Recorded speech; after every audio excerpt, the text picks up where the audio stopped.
Happy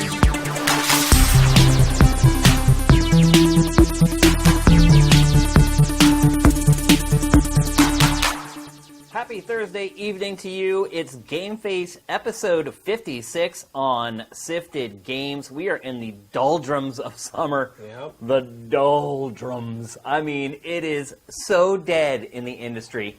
In fact, I think this week, Sifted set its record low for traffic. Wow. Other than last year at the end of June. I think Everybody's having a good time. They're outside. Yeah, I don't blame They're catching Pokemon. a lot of people are on If vacation. they can get on the damn servers. Yeah, exactly. A lot of people are on vacation and just doing their thing. A lot of people, too, after E3 is over, they just kind of take a breath. Yeah, they're going to the beach house at the vineyard. You know. Yeah, but it is a slow time right now in video games. It's actually kind of good to catch my breath. I do want to mention, though, right off the top, next week we may not have an episode of GameFace. I've got a ton of stuff going on behind the scenes. There aren't a lot of topics to talk about. I kind of looked at the release schedule for next week. There's not a ton of games. So I might use the day that we do GameFace, because it is an all-day process to get ready for this show. I know you guys may think we just show up and talk about games and all that. There's a lot. That's what I do. Yeah. I just show up. There's a lot of pre-production that goes along with GameFace. And so to get that day back next week, if we don't have a good show for you guys anyway, would be invaluable. We're trying to launch new shows, and I really want to get those out to you guys. So 50-50 right now. If you follow us on Twitter or Facebook, or if you're just on the site, we'll be sure to let you guys know whether the show's going to happen or not. But we might have a week hiatus next week. I'll let you know. Good news for you today, Matt Kyle. Good news for everybody today. Mm-hmm. No Man's Sky went gold. Yes. No more delays. It's coming. It is happening. I have a feeling 4.5 weeks.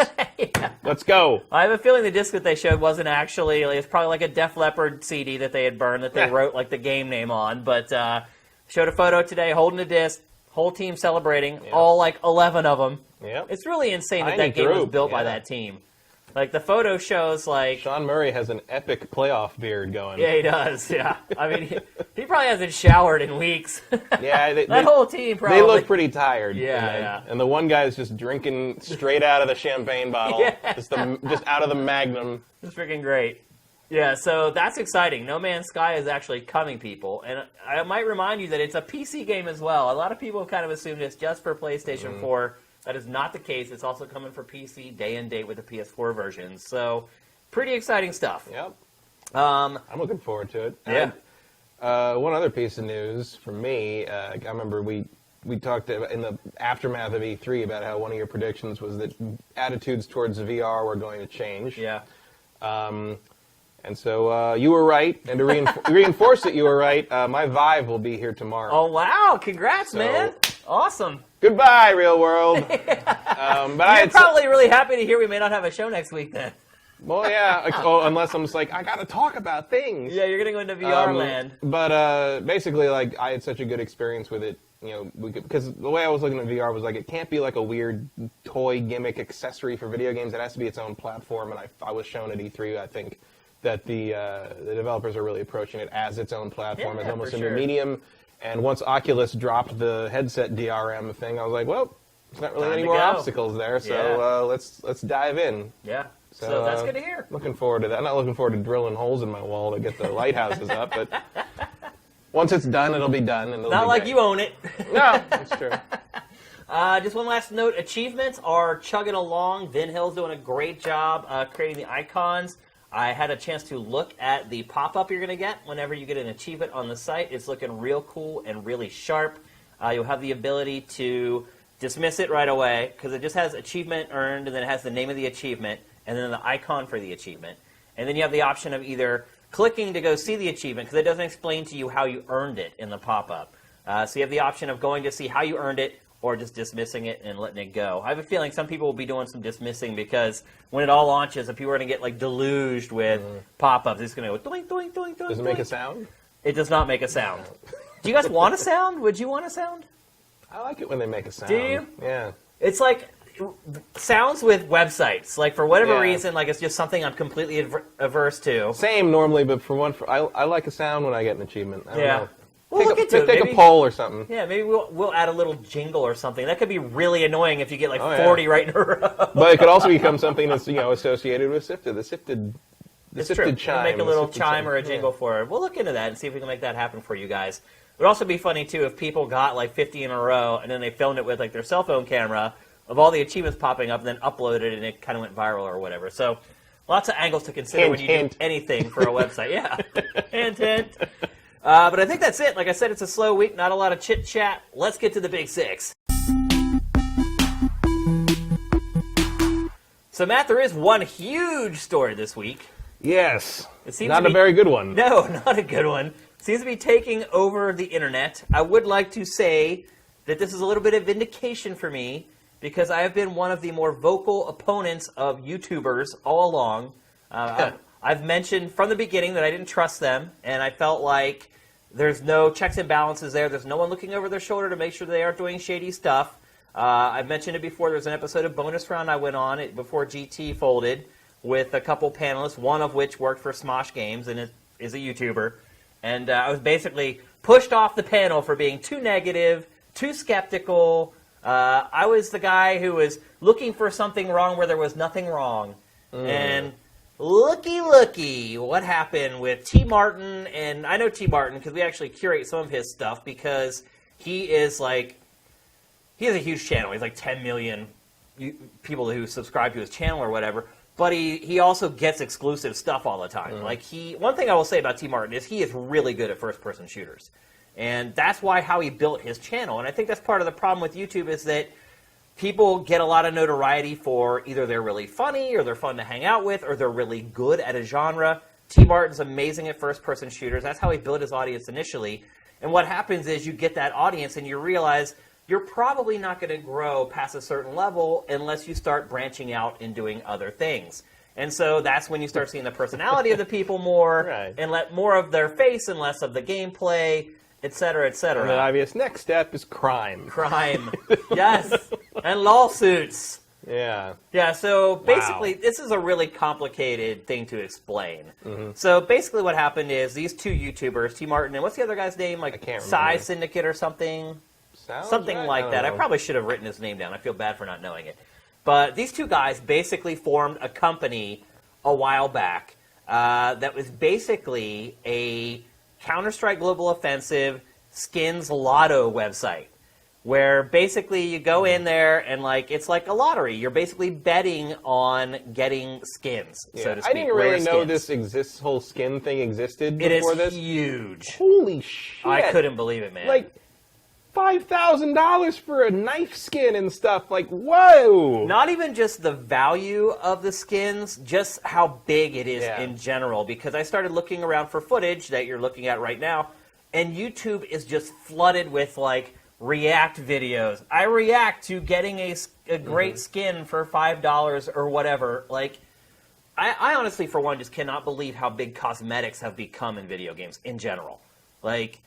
League of Legends, every game now. Any game that's online has cosmetics in it. Some charge you, some are free. And the turnaround on that is interesting because, for a long time, the conventional wisdom that, was cosmetics work in the Asian market. Right. But in America, it has to be, it has to be in-game items or whatever. Right. And that seems to, the ice on that seems to have thawed in the West. I don't get skins for shooters especially because I never even see the gun. I don't care what your gun looks like. I don't care what your gun looks like. I've never noticed. I don't care what it looks like, one. I never notice it, two. Yeah. Unless you have a golden gun. When people have all gold guns, you'll notice that. But if it's just a leopard skin or red camouflage, I don't even notice it. The game is so fast, you never even see somebody's gun. Yeah, especially, Counter-Strike. Who's looking for guns? I know. I can't. If you have time to see someone's gun, you've been killed twice, basically. Yeah, exactly. So the market for this is big. And so basically what they did is they set up a website to do this. Now, here's where things started getting dicey, is that what they did was, first of all, T. Martin goes on his channel and says, hey, we found this new website. You mean you found that's it? A lottery for... Yeah, he acted like he had just discovered the website, and it turned out he had founded it. So total deception lies right there. 2 letters matter. Yeah. Those 2 letters are a big deal. A big deal. And so first that's what he did, to introduce the website and say, hey, there's this new thing that I found. It's pretty cool. So then they start doing these live, basic lotteries, live lottery drawings, where they were winning like extremely rare, extremely expensive skins. And when they would win the skin, they would completely freak out and act like they were totally shocked. Well, as it turns out, the whole thing was set up. And they knew all along they were going to get the skin. And they were basically, quote-unquote, acting. Now, basically what busted this whole thing open is the other guy, not T. Martin, basically it just came out and admitted it. He had the cojones. And look, as dirty as what they did was, I do admire this guy for at least having the cojones to come out and admit that what he was doing was wrong. I don't know if the guilt got the better of him. I don't know if he was tipped off to the fact that somebody had figured out what they were doing and that they had founded the company. I do know that T. Martin had been alerted before, because there was somebody on YouTube, I believe it was, who had kind of figured out that they actually owned the company. Yeah, they went through and put a video up or something of it. Yeah. And so then they knew the gig was up, and then at least the other guy, came out and apologized. Yeah, but T. Martin doubled down. Oh, yeah. Oh, yeah. To say the least. Oh, my gosh. So how many different apology videos did he post and take down? 2? I think it was 2, yeah. The first one, he was like, denial. Right, the first one was like him walking through his house, just being like, I can't believe people are spreading misinformation, and da-da. And I was like, Yeah. Then the second one, he trots out his dog, and has the dog, like, up in his lap. He's, like, kissing the dog to start the video. He's like, oh, hey. Oh, hey, didn't see you there. It's really... And then he makes some kind of... Exactly. And then he makes some kind of comment about how, I hate to, like, drag my dog into this. It's like, what are you talking about? The dog doesn't know. What are you talking about? Put food in the dog's bowl. He won't give a crap. What was the dog? The COO? Like, Yeah, he might have been. I mean, if you look at, like, their filings, they don't look all that professional. So who knows? The dog could have been, like, the president or whatever. So, and then he proceeds to apologize. And his apology is basically like, I'm sorry you didn't do the research to discover that I owned the company that I was acting like I had just discovered, even though I founded it. And the great part about all this was like sort of the waiting around until you're waiting for him to figure out or have someone tell him, it's like, yeah, what you did is illegal. Illegal. Like, really, really illegal. Like, it's not like, oh, we didn't do our research. It's like, no, you broke the law, son. Yeah, and so there was a big class action lawsuit against Valve, because Valve does have some responsibility in this, because it created the environment that fostered this website, essentially. It kind of, I don't want to say it completely turned a blind eye, but it kind of did. It was kind of like, well, you know, all right, that's what you want to do. We created this, and whatever you want to do with it, like, that's fine. Like, Valve is smart. It knew what could ultimately be the outcome of this. And so it does bear a little bit of the responsibility, but in my opinion, obviously the most egregious of mistakes was made by T. Martin. And so he took down the first video when people railed on it, put up the second one we just talked about with the dog in it. That one got taken down too. He went back through his channel and deleted all of the content related to their website, so people could not go back and watch and then pull out like things that he said to keep making him look worse and worse and worse. But people had already pretty much saved everything already. Yeah, I'm assuming so. Not everything on the internet lives forever. Like, you can't. Yeah. You know, I've already seen people say, like, yeah, I downloaded. You know, there are people on 4chan and stuff. It's like, yeah, I got it all. Like, it's like as soon as I heard about this, they just went to the channel and downloaded everything. Yeah. I mean, and it's easy to do. I mean, people do that when game trailers got shut down, and they do it when a horrible thing. Every time a horrible thing happens, someone downloads an entire library of video content. That seems to be how it works. And here's the crazy thing: like, this guy T. Martin. I mean, I don't know for a fact, but just looking at him, I'm guessing the guy's 20 years old, multi-millionaire, mid-20s, many maximum. times over, and he didn't have enough money. He needed to make more. And look, I get it. There's lots of businessmen out there. They make their first $1 million and they can't wait to make their first $100 million. I understand that part of it. But the desperation that he showed to increase his wealth, to, one, break the law, as you mentioned, and two, just morally to do what he did. Because, you know, and to do it to the people who made him that money in the first place. Like, those are his viewers. Exactly. And then you start to wonder, like, how deep does it go? Was he, like, gaming the website and, like, controlling, like, who got what skins? Yeah. Like, Well, meanwhile, all Because these clearly people, they could if they were staging those wins exactly, before. they could totally stage like who was getting what, and so was he making sure that his friends were getting all the skins that then they could flip on eBay or wherever they sell that crap? Yeah, like, I have no idea. what a rabbit hole. I mean, it could go really, really deep.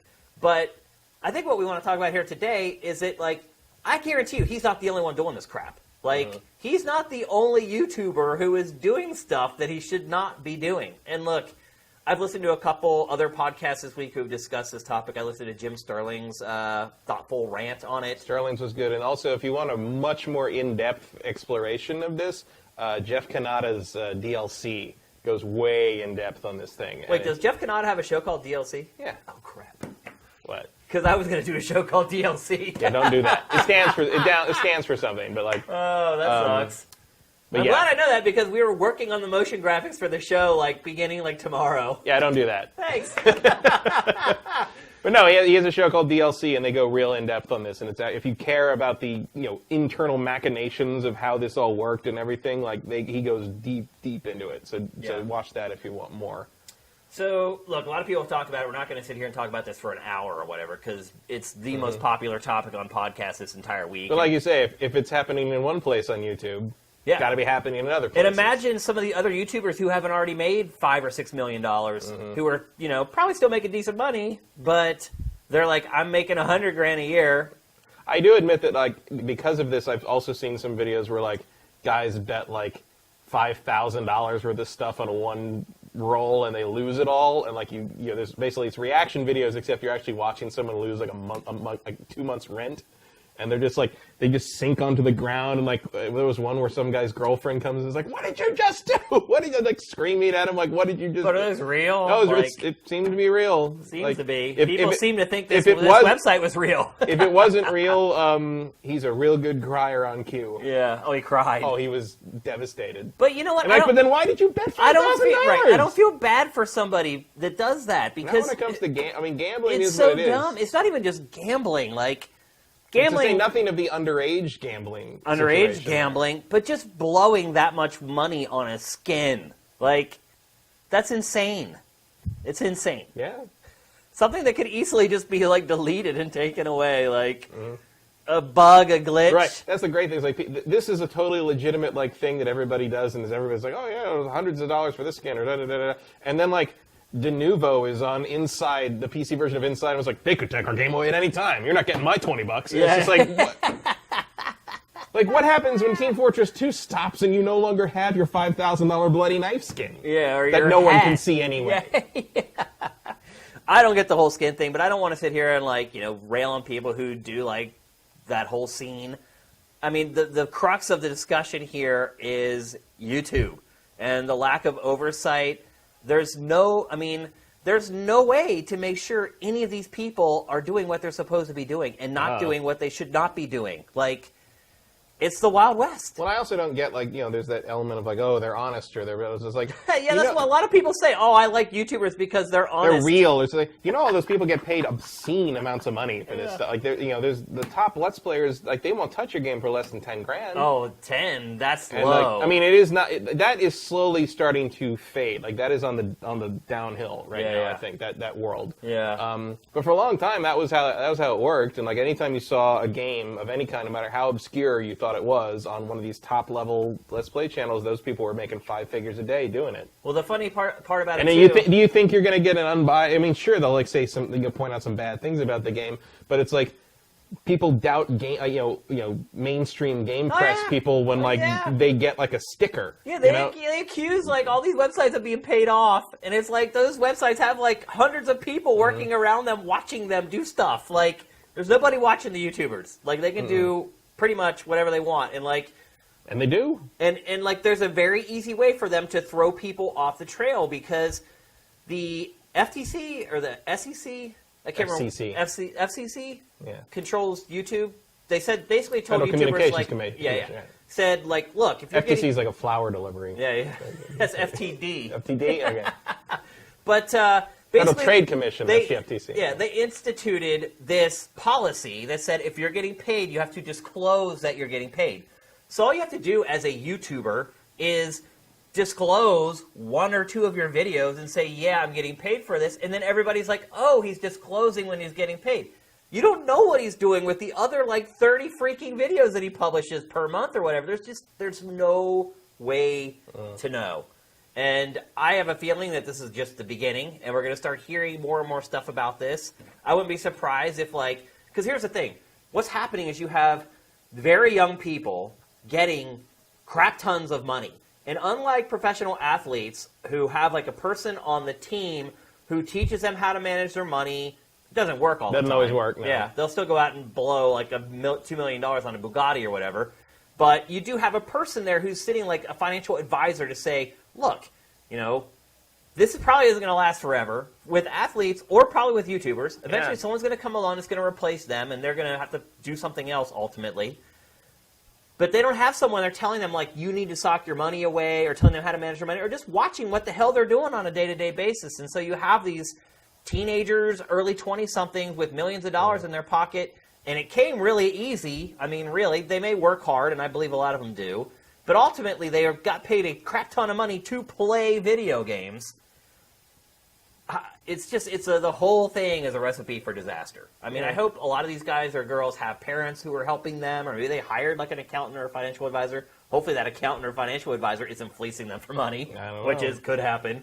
I mean, I understand the desire in that situation to make as much money as humanly possible, because it's look, this is probably only going to be a viable gravy train for 7 years of your life maximum. Yeah. A pro athlete is a pretty good comparison there. An average NFL player lasts 3 to 5 years. And if you want, and sometimes popular YouTube people, suddenly it just goes away. Yeah. And no one really knows why. Well, here's the funny part about this whole thing is that he hasn't really lost any subscribers. No. People are on there going, you're a scammer, you're a liar, blah, blah, blah, but they have not clicked that unfollow button on his YouTube channel. Even after 2 failed apologies that he took down, and then went back and wiped out all the evidence, but when you're dealing with a bunch of 12 and 13-year-old kids, they're like, whatever, he's still T. Martin. Yeah.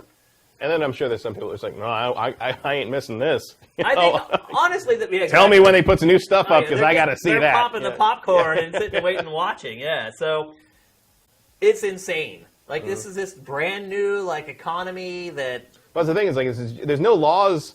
There's a law that applies to what he did in terms of misrepresenting the company as, disguising his role as a founder and someone with a stake in it. But beyond that, the underage gambling idea, all that stuff. It's all gray area. There's no real solid laws or precedents for it. It's this case will probably create those to some degree. But it's fascinating because, like you said, it was the Wild West out there. There's no legal handbook for this. This is all new. Well, we had a president. It's fascinating. It's really fascinating. We had a man run for president, believe it was 4 years ago, who said he had never used the internet. So most of the people who would set the laws into motion, they're old.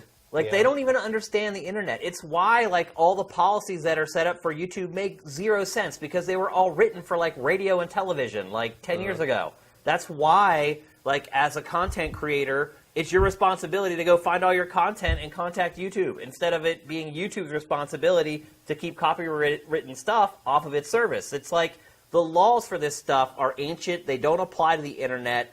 They have no relevance in that market. So... And it's not going to change anytime soon. Those laws generally take years to pass, and no one's even started trying to abridge the legislation. So, I have no idea. It's going to be, this case will probably create some of that. Who knows if it'll go higher than that, in terms of higher courts. Whoever's appointed as Supreme Court justices over the next 4 to 8 years is going to, swing that one way or the other. And then, our generation is slowly going to get into power, and younger than us, and we all are much more tech savvy than the people who are in charge right now. Obama is technically, more tech savvy than I think anybody who preceded him, and probably whoever's going to succeed him. Yeah. But as we slowly move ahead, that'll happen, and then our laws that our generation makes will be out of date for the next generation as they're trying to figure out whether an AI is a person. Yeah. I think the biggest problem here is that... Do robots have rights? Yeah. No one's going to learn a lesson here. T. Martin hasn't lost any traffic. He's not going to lose any financial gains from his YouTube channel. And if he does not get fined or go to jail or lose a court case, no one's going to learn anything. What lesson is there to learn? Like, humility? Like, he hasn't shown that. The main lesson right now seems to be, if you're going to do that, be smarter than T. Martin. Yeah. Yeah, I think you're right. And I'm sure there's a lot of people who have been doing nefarious things out there right now who are like, who did I tell that I was doing this? Because the other part of it, too, was when you're dealing with young people, a lot of times when they get backed into a corner, they strike out. And so if somebody along the way had a conversation with T. Martin about some shady stuff that they were doing, they're sweating it right now. Because I could, based upon his 2 quote-unquote apologies, I could totally see him being the guy who comes out with the next video and says, I'm not the only one doing this. I know blah, blah, blah, blah, blah are all doing it. So if you don't like me, you better not like I could totally see some immature type thing like that happening. So this isn't over, people. That's why you separate the kids into the different offices when you interrogate them. You're absolutely right, though. That's why you do it. Because the kids crack. Yeah. I mean, that's also why police separate people in a crime, because they don't want them talking together and trying to figure out a story. So I don't think this is over by a long shot. Well, it's definitely not over, because charges are being brought. Yeah, I mean, we'll hear about it intermittently for the next, couple of years. Probably. Yeah. And I think the other part of it, too, is that people who... I'm interested to see what happens to Valve. Yeah. Like, if they're going to be able to kind of weasel out of that, or if there's, going to be more evidence that they knew more than they're letting on, or... They're going to have to give up a lot of data. Yeah. I mean, imagine how exciting it would be if Valve's computers got searched. Wow. The stuff that could come out from that. Yeah. That could be exciting. Because we all know that... Half-Life 3! One of the other issues is that is happening right now is that it's been pretty well established that government computer security is somewhere around the 1991 level. It is, So if Valve has to give some of that data, I guarantee that data will find its way into the hands of people who will share it with everybody. Yeah. And I think just one final note that I want to share is that if you think about it, the people who would be bothered by this, people who have morals and ethics and actually care about that kind of stuff, look, when I was in my teens and my 20s, I didn't think about a lot of stuff like that. Like, I just wanted to enjoy my life, get through school, blah, blah, blah. Get rich or die trying. Yeah, adults, though, people who would look at this and be like, I wouldn't do that. They weren't the people watching people like T. Martin anyway. No. There ultimately is going to be very little penalty or detriment. In all honesty, T. Martin probably should have just said nothing. Well, yeah, you always should say nothing. Legally, you say nothing. That's the whole point. Yeah. Nothing. The right to remain nothing silent. Nothing you can ever say is going to improve. That's advice for everyone. Yeah. Never say anything. Yeah. Ever. If you're in deep crap, just if keep you're it in shut. trouble, you talk to your lawyer and you say what the lawyer tells you to say, and that is it. I come from a long line of lawyers in my family, and the first thing you're taught is don't say anything. Yeah. Because anything you say. It doesn't matter what you say. It doesn't even matter if you just tell the truth. Which and is you why are he innocent. went back and deleted all those videos. Yeah. Even if you just tell the truth and you're actually innocent and you did nothing wrong, if you phrase something wrong, the police or the opposing legal team can take that, twist it, and cast reasonable doubt on you.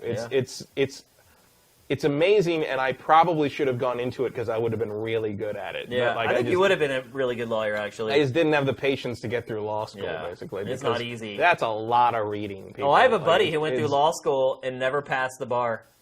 Yeah. Finished law school, and he took the bar 3 times, got a job at Comcast, and was just like, why do I need the bar now? And he never went and took it again. And now he's been at Comcast for 8 years. He's making huge money up in a penthouse office and whatever. Maybe you should have been a lawyer. Maybe. But then I wouldn't be here. That's true. That's a good point. So, yeah, I don't think this will be the last time we talk. Exactly. I don't think this will be the last time we talk about this. There's going to be update. There is literally 3 updates on this story today. Yeah. Figuring out what to curate to the page and whatnot, because once you curate something literally an hour later, for instance, later on in the afternoon, the whole thing broke that, Valve was getting sued and that T. Martin and this other guy were getting tacked and pulled into the lawsuit, the class action lawsuit. So new information is breaking, at least it has been in the last couple of days, every few hours. So I'm sure this will be a topic that we'll probably at least talk about it off the top of the show on down the road, if not have another full topic about it. But look, be warned. This is bad. Hold on to your hats. Yeah, literally. Your Team Fortress 2 hats. Yeah. But I mean, look, this is just a big guy getting caught Who knows what the littler YouTube guys are doing? Like, honestly, there's no way to know. But I think this is like the first... I'm sure eventually we'll find out. I feel like this is kind of the door cracking open a little bit. And maybe ultimately a bunch of other stuff will end up coming out of this. But we'll see. But it's time to move on to the next topic. So, Matt, I really wanted to play Pokemon Go. I really wanted to play Furi, which we're going to talk about in a bit. Unfortunately, I am about 43 hours deep on the Technomancer. Longer than you thought, huh? I just want it to end. I just want it to end. Like, every time I finish a quest, and then, like, you should go talk. No!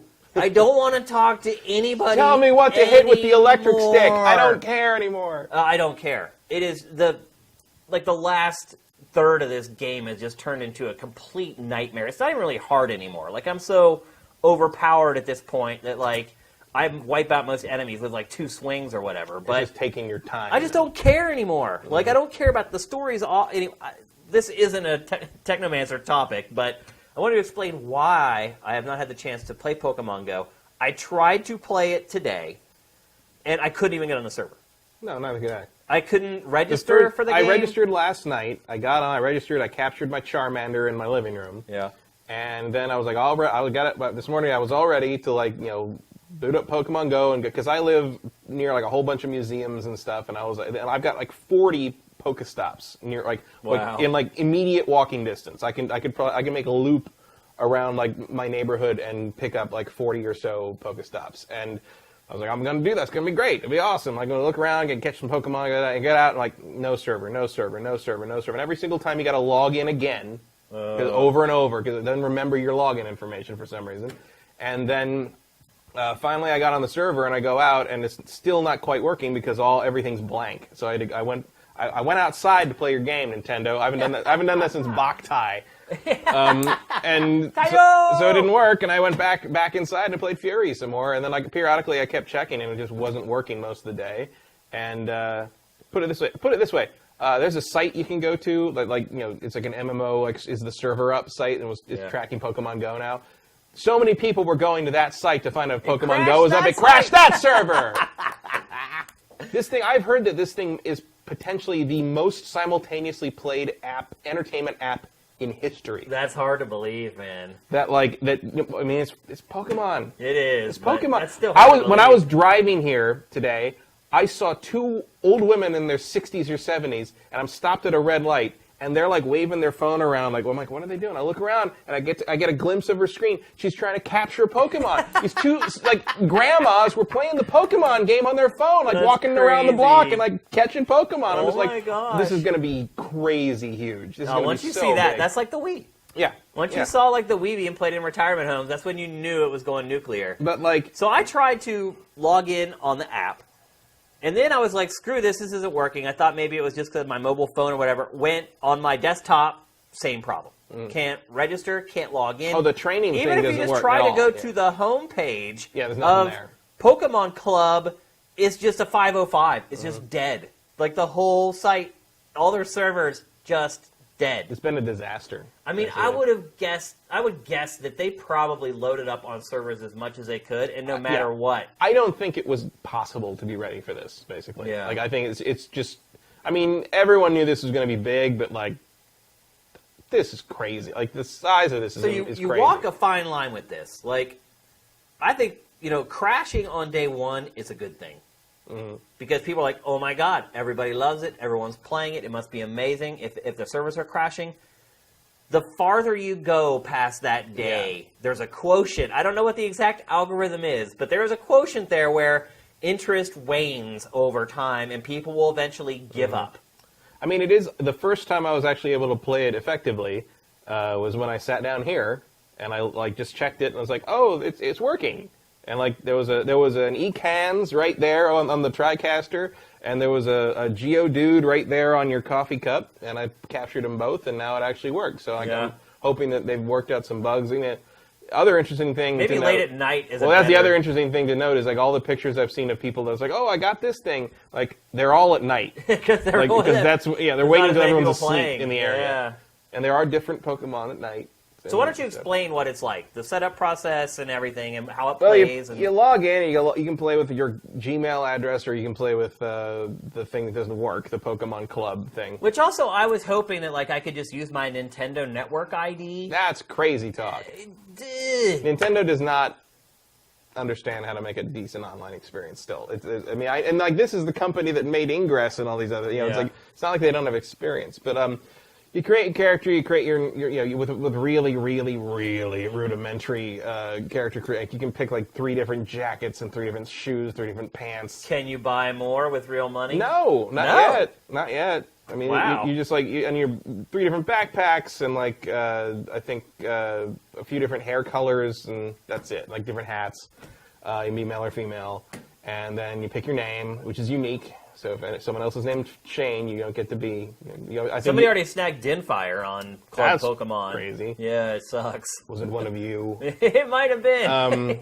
You can just be Father Shane. Yeah. And that'll be. No, on to being the real Dinfire.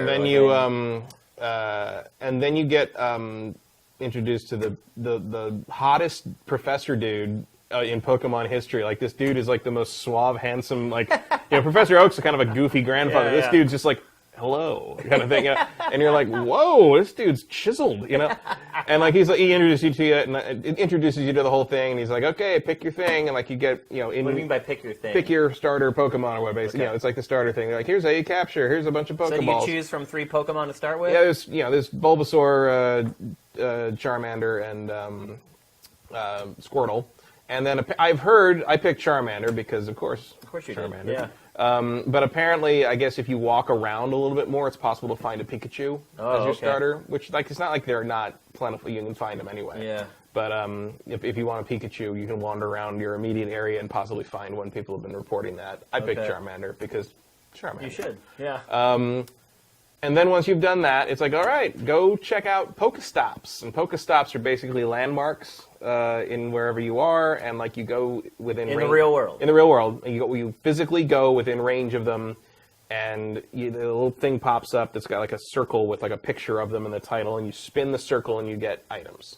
So you get Pokeballs or whatever. Sometimes you can get eggs, and with eggs you have to put them in an incubator, and then you have to walk a certain distance, 5 kilometers or whatever, to hatch the egg. Screw that. So it's like an exercise game almost. And then once you get level 5, there's Pokemon gyms, which there's actually a Pokemon gym literally across the street from here. Oh, really? In the flower shop. Wow. But I'm not level 5 yet, so I can't do anything with it. But Pokemon. Wait. So what do the levels have to do with anything? The levels have to do. Well, you can power up the Pokemon, individual Pokemon.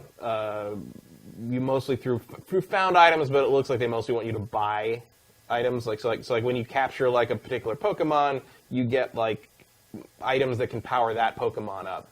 And so the more of it you capture, the more you can level that guy up. Gotcha. Or I think you can just go buy the items for the real money.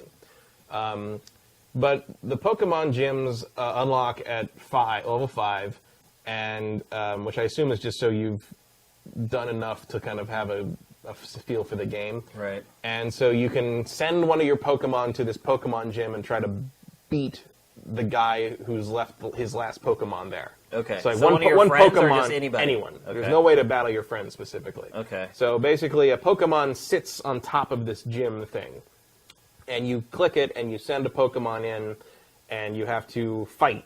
And the way there are actual Pokemon battles. Yeah, but it's not like the Game Boy and DS games. It's you tap their enemy Pokemon to do attacks to them, and then you swipe to dodge theirs. It's kind of this weird sort of hype, kind of pseudo action combat. Weird.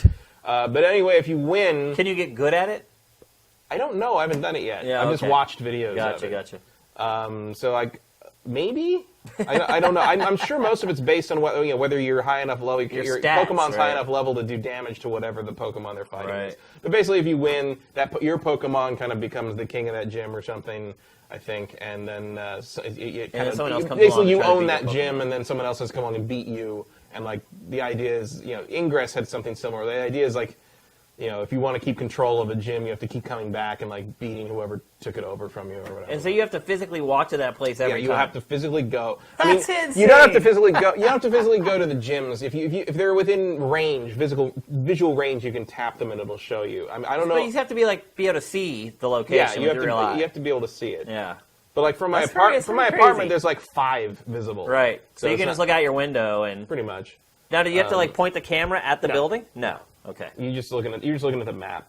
So just geographically within a block or something like that. I'd say like 3 blocks. Oh, okay. 3 city That's blocks. not too bad. You can see pretty far, and you can tap on any like the Pokestops and stuff, and it'll show you exactly what it is and where it is, and the title. It'll just say it's too far away because you got a big ring around you, and you have to like the thing you want to interact with basically has to be within the ring for you to use it.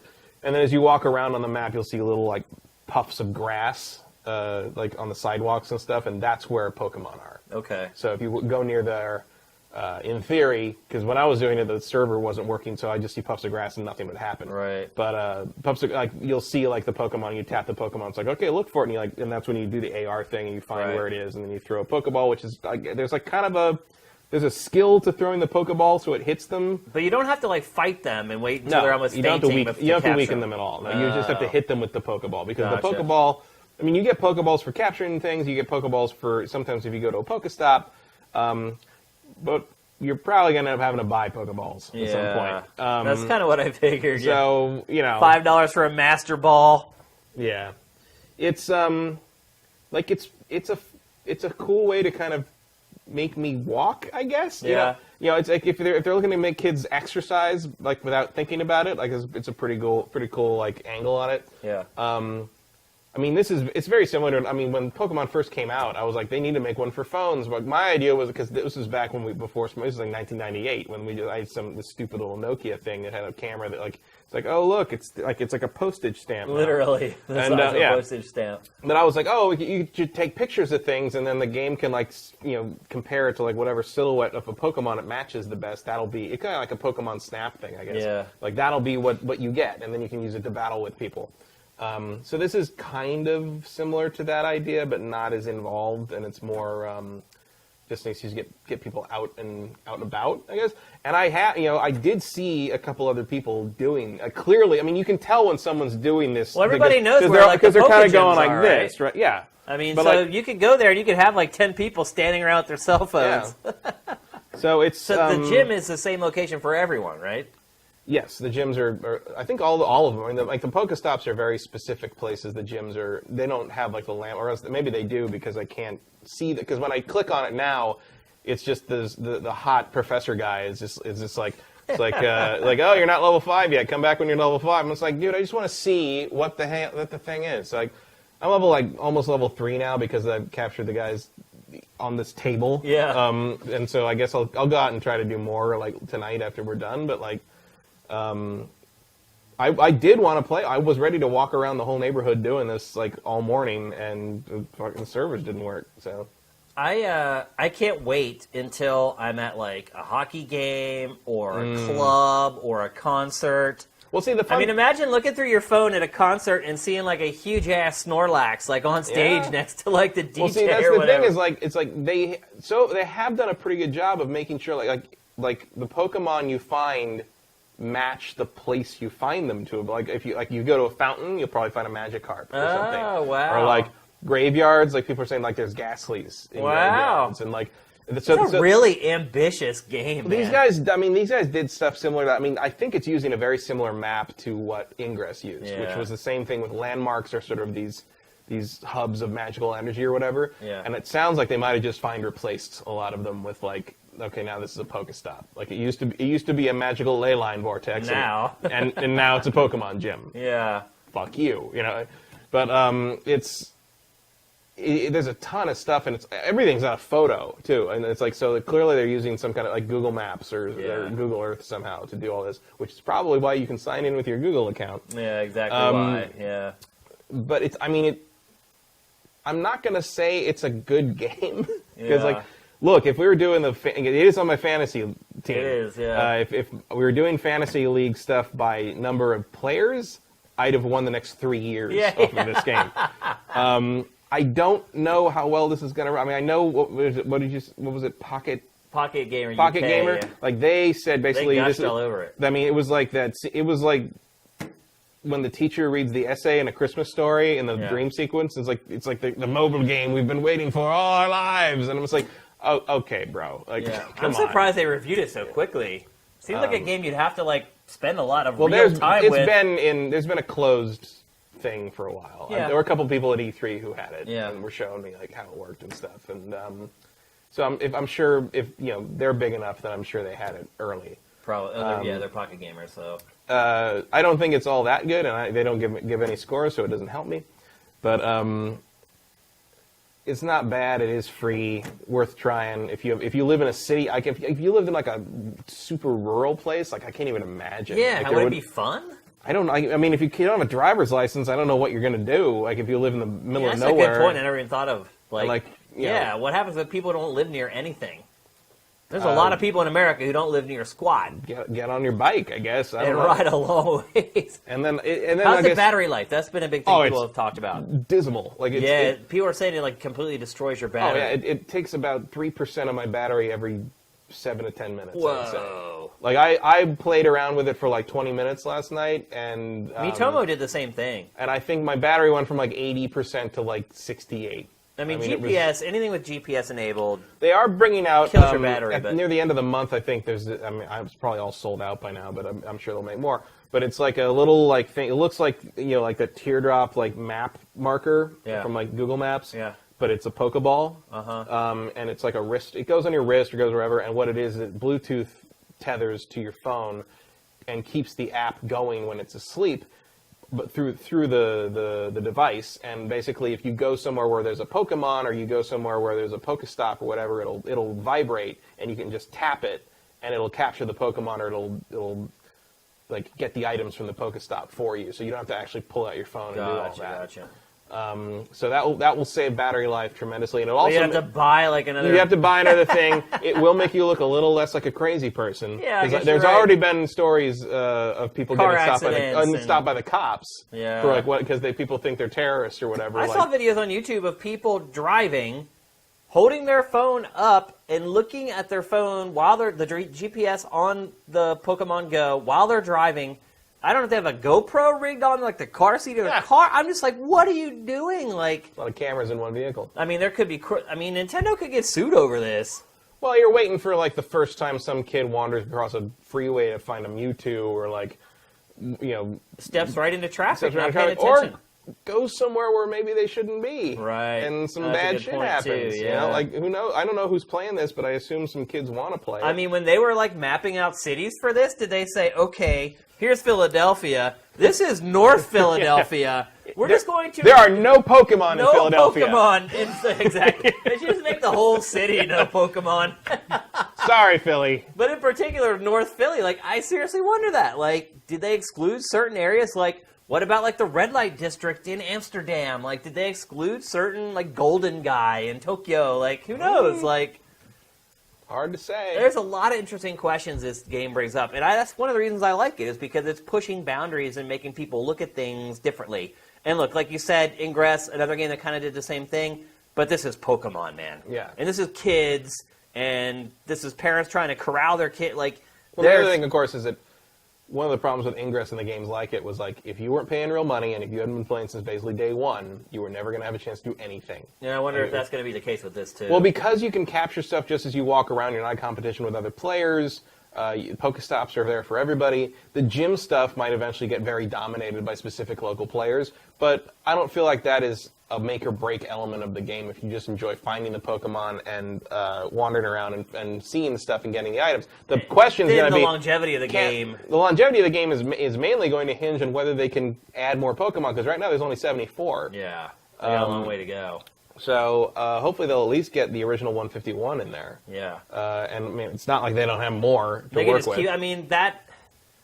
Eventually, I mean, even for me, I've played a lot of Pokemon games. Eventually, the draw to catch them all does wane. Maybe not with kids, but for someone my age, like, I'm not really all that concerned about getting all of them. Right. Like, I want a game that I could actually enjoy spending time with and playing I'm interested to see Yeah, if you'll. I wonder if this game has that in its DNA. I don't know. I don't tend to get addicted to these things very readily, but I like the idea. We'll see if it holds my attention more than a week, because Mitomo certainly didn't. Yeah, and, Mitomo, I played it 3 times and never went back. And it also destroyed your battery. By the way. Yeah, and I had like 100-something friends on that game, and none of them open that app ever anymore. I already deleted it off my phone. I probably should. I moved it. I was going to delete it and replace it with this. Yeah. But in the end, I just moved it over. Because I spent a lot of time dropping those stupid pachinko things down to get the damn ninja outfit.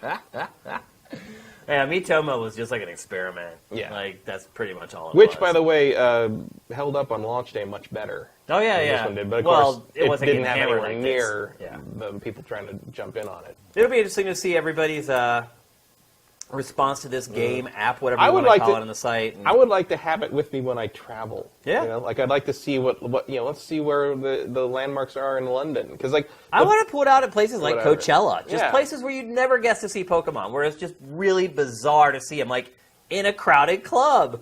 Like, what happens when you pull it out? Like, are like the people dancing in front of the Pokemon? Like, no, the Pokemon's superimposed. it'll be over top. Yeah. So the AR isn't that good. No, I wouldn't say so. Gotcha. I mean, if you're just looking at, like, it was pretty convincing that there was an Ecans just sitting right there. And Geodude was totally in your coffee. But did he actually get in the mug, though? he was sitting on the mug. On the mug, okay. Because in the mug, he would be obscured by some of the mug. No, he's too big to fit in the mug, but he was sitting right there. It's cool. Like, I've loved the concept of it ever since. I mean, I just love how there's, like, a real thing is like a gym. And there's a real gym leader. I just wish that the actual gameplay was a little more like real Pokemon. A little more involved, yeah. It's weird to me how Nintendo seems to really reserve the actual Pokemon gameplay for the handheld games. Yeah. Still a little It's a license to print money. Still a little afraid to really, take that to the next level. But I have a feeling if this game comes out of the gate really strong, which it already has, let's be honest. Yeah. But if it really starts to die like Mitomo has in like a month or a month and a half, it'll be interesting to see if Nintendo doesn't start to rethink the mechanics of the game a little bit and try to add a little bit there's no reason of it depth. couldn't be Right. that same thing. There's no reason why it's not a legit Pokemon game, this AR. Like, I'm shocked that it's not, to be honest. Like, I'm disappointed. But, that's the beauty, the good side of the modern gaming market is that you can just update stuff. Like, there's a dark side to that, and there's a light side, and this is the light side when the game isn't exactly what you want it to be, and there's an opportunity for it to become what you want it to be. So, we'll see. I mean, we're only 2 days in. Yeah. Hopefully tonight, like while we're rendering out GameFace or whatever, I'll be able to actually get on the thing and give it a whirl. But yeah, I still haven't had a chance to try it, so I'm glad you did, so we could talk about it a little bit. Yeah, it's very pleasant. It's a delightful. There's Matt's game eval. Very delightful pleasant. little sweet tart. But yeah, as far as longevity, I don't know, and hopefully it will actually work tomorrow morning, so I can go on my Poke Walk. Yeah. All right. Well, let's move on to the next topic. So as I said, topics are slim to none right now. So we're playing sleepover games. Yeah, so we have to get a little creative. Yeah, we're not going to play Spin the Bottle, though. We don't have a bottle. We're going to play a little game called Would You Rather with video games. I'm sure you guys are all familiar with this. I think millennials are probably more familiar with it than maybe people in our age bracket. I don't know. We did this when I was in elementary school. Really? Oh, yeah. We never did. It was either Spin the Bottle or nothing whenever I was young. So we're going to play Would You Rather with video games. I think we have 4 questions we're going to answer. Mm-hmm. And the first one is, would you rather, Matt, have normal console cycles or the new console upgrade system? I might be exposing my age, but I think I'd rather have my normal console cycle because I'm familiar with it and change scares me. Really? Is that the only reason why? I also don't like the idea of having to spend like $500 every 2 years. Yeah. Like I don't mind upgrading my phone every 2 years, but I don't pay for that. Right. I just renew my contract and they give it to me. And it's given to your But the subsidized. PS Neo, I'm going to have to pay out the ass for a PlayStation Neo. Well, you don't have to.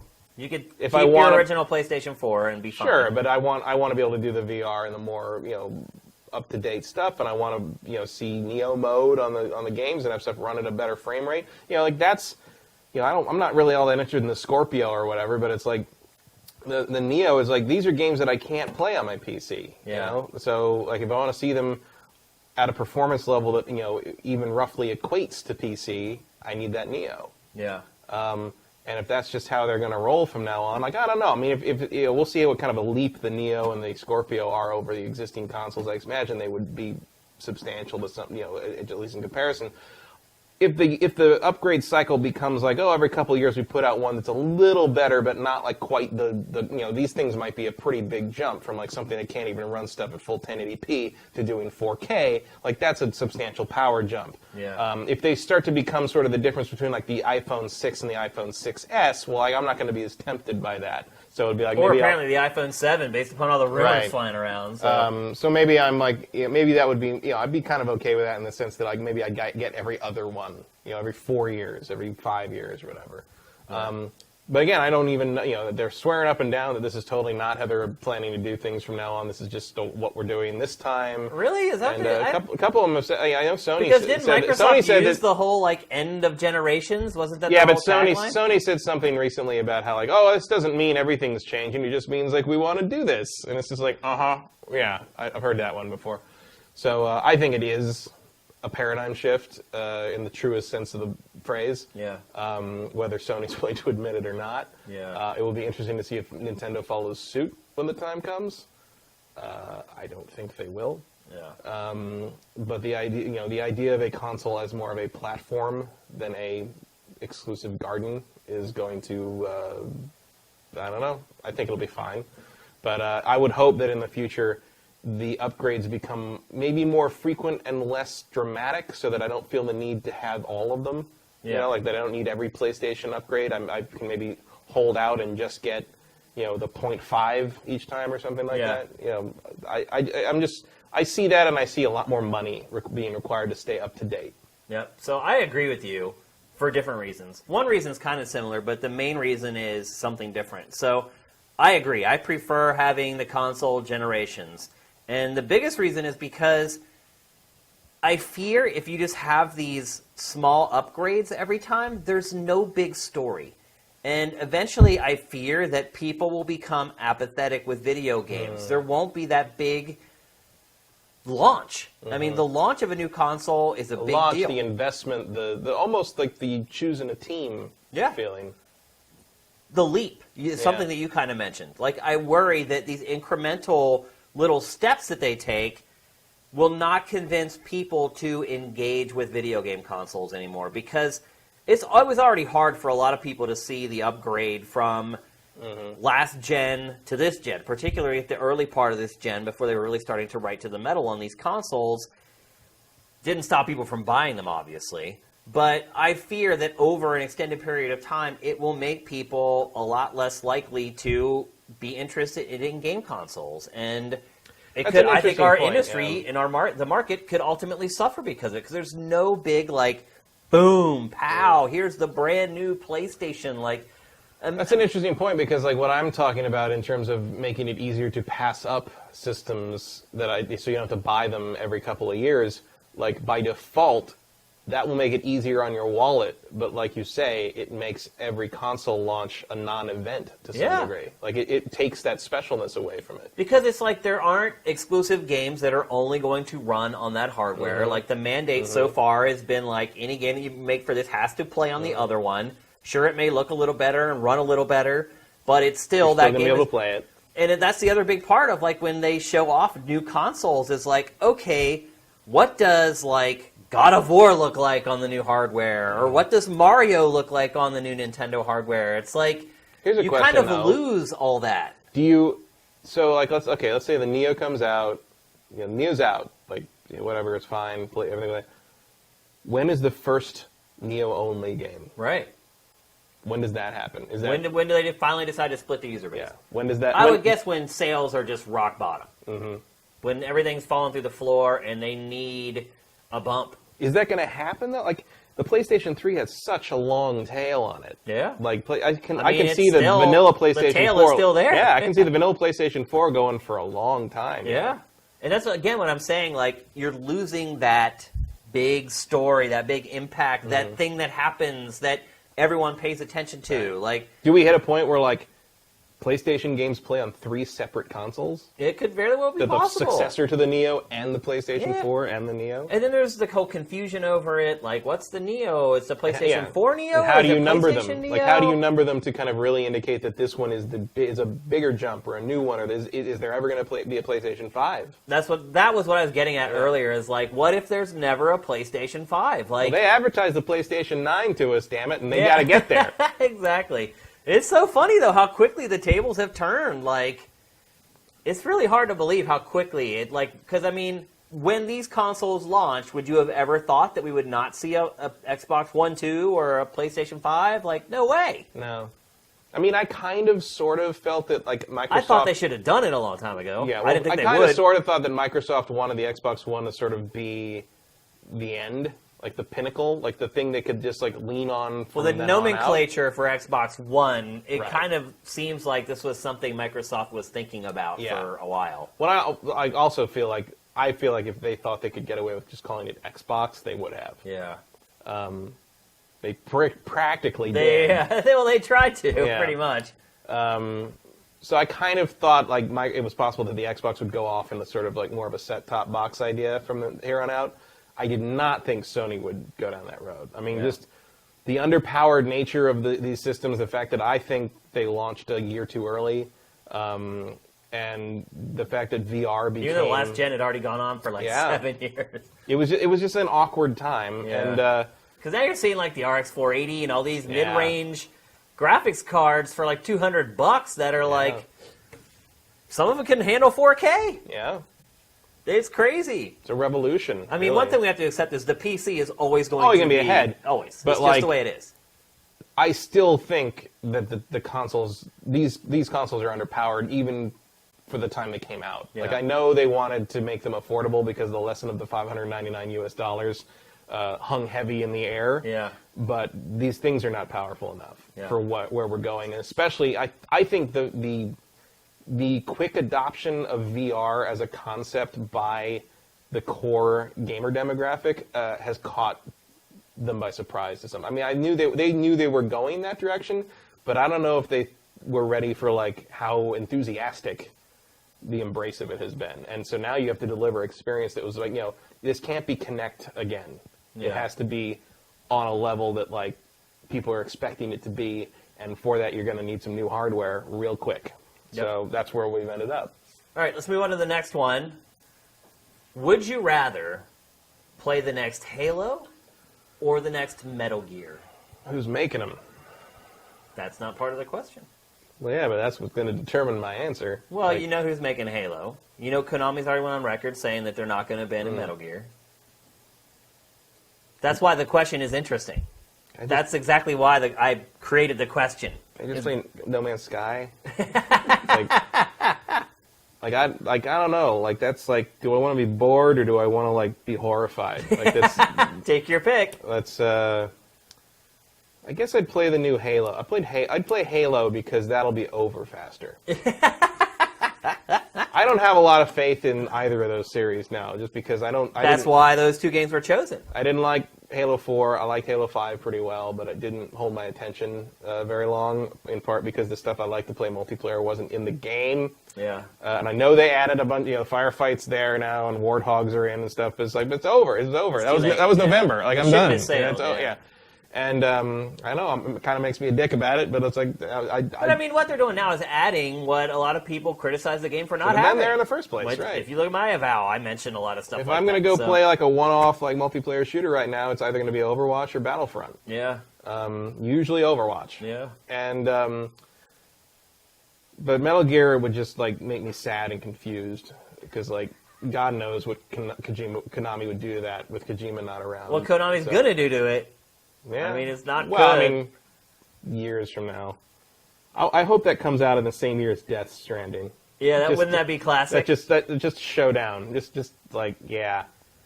Same day, even. My pick is Metal Gear, 1,000%.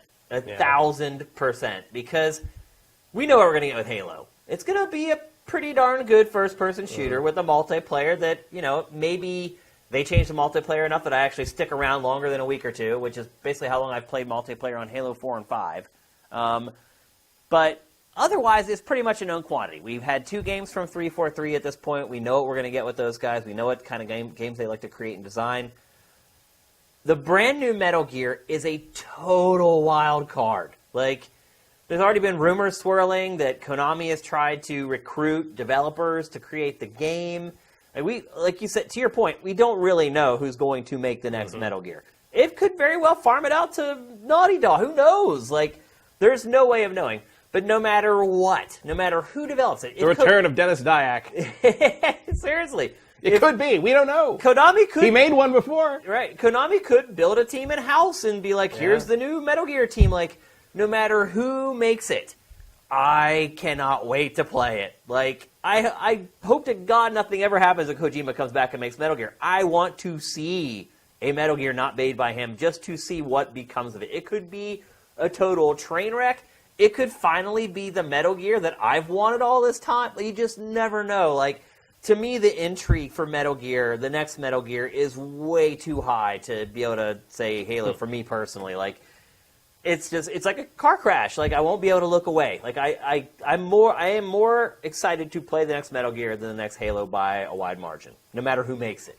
I mean, for me, both of those series are kind of over. Yeah, they are. Yeah, that's again why they were chosen for this. But I'm kind of more willing to give a new Halo a chance to entertain me, especially in a post-Doom world where I'm just like, hey, there's life in these things if you make them right. Yeah. I absolutely believe that a Halo could come out that's like, wow, this reinvigorates how I feel about Halo. Do I think it's going to happen? Probably not. Based upon the progression from Halo 4 to Halo 5, it was really disappointing, by the way. I really thought 343, with Halo 4, was finding its footing. It was just like, look, let's just not screw up a Halo game.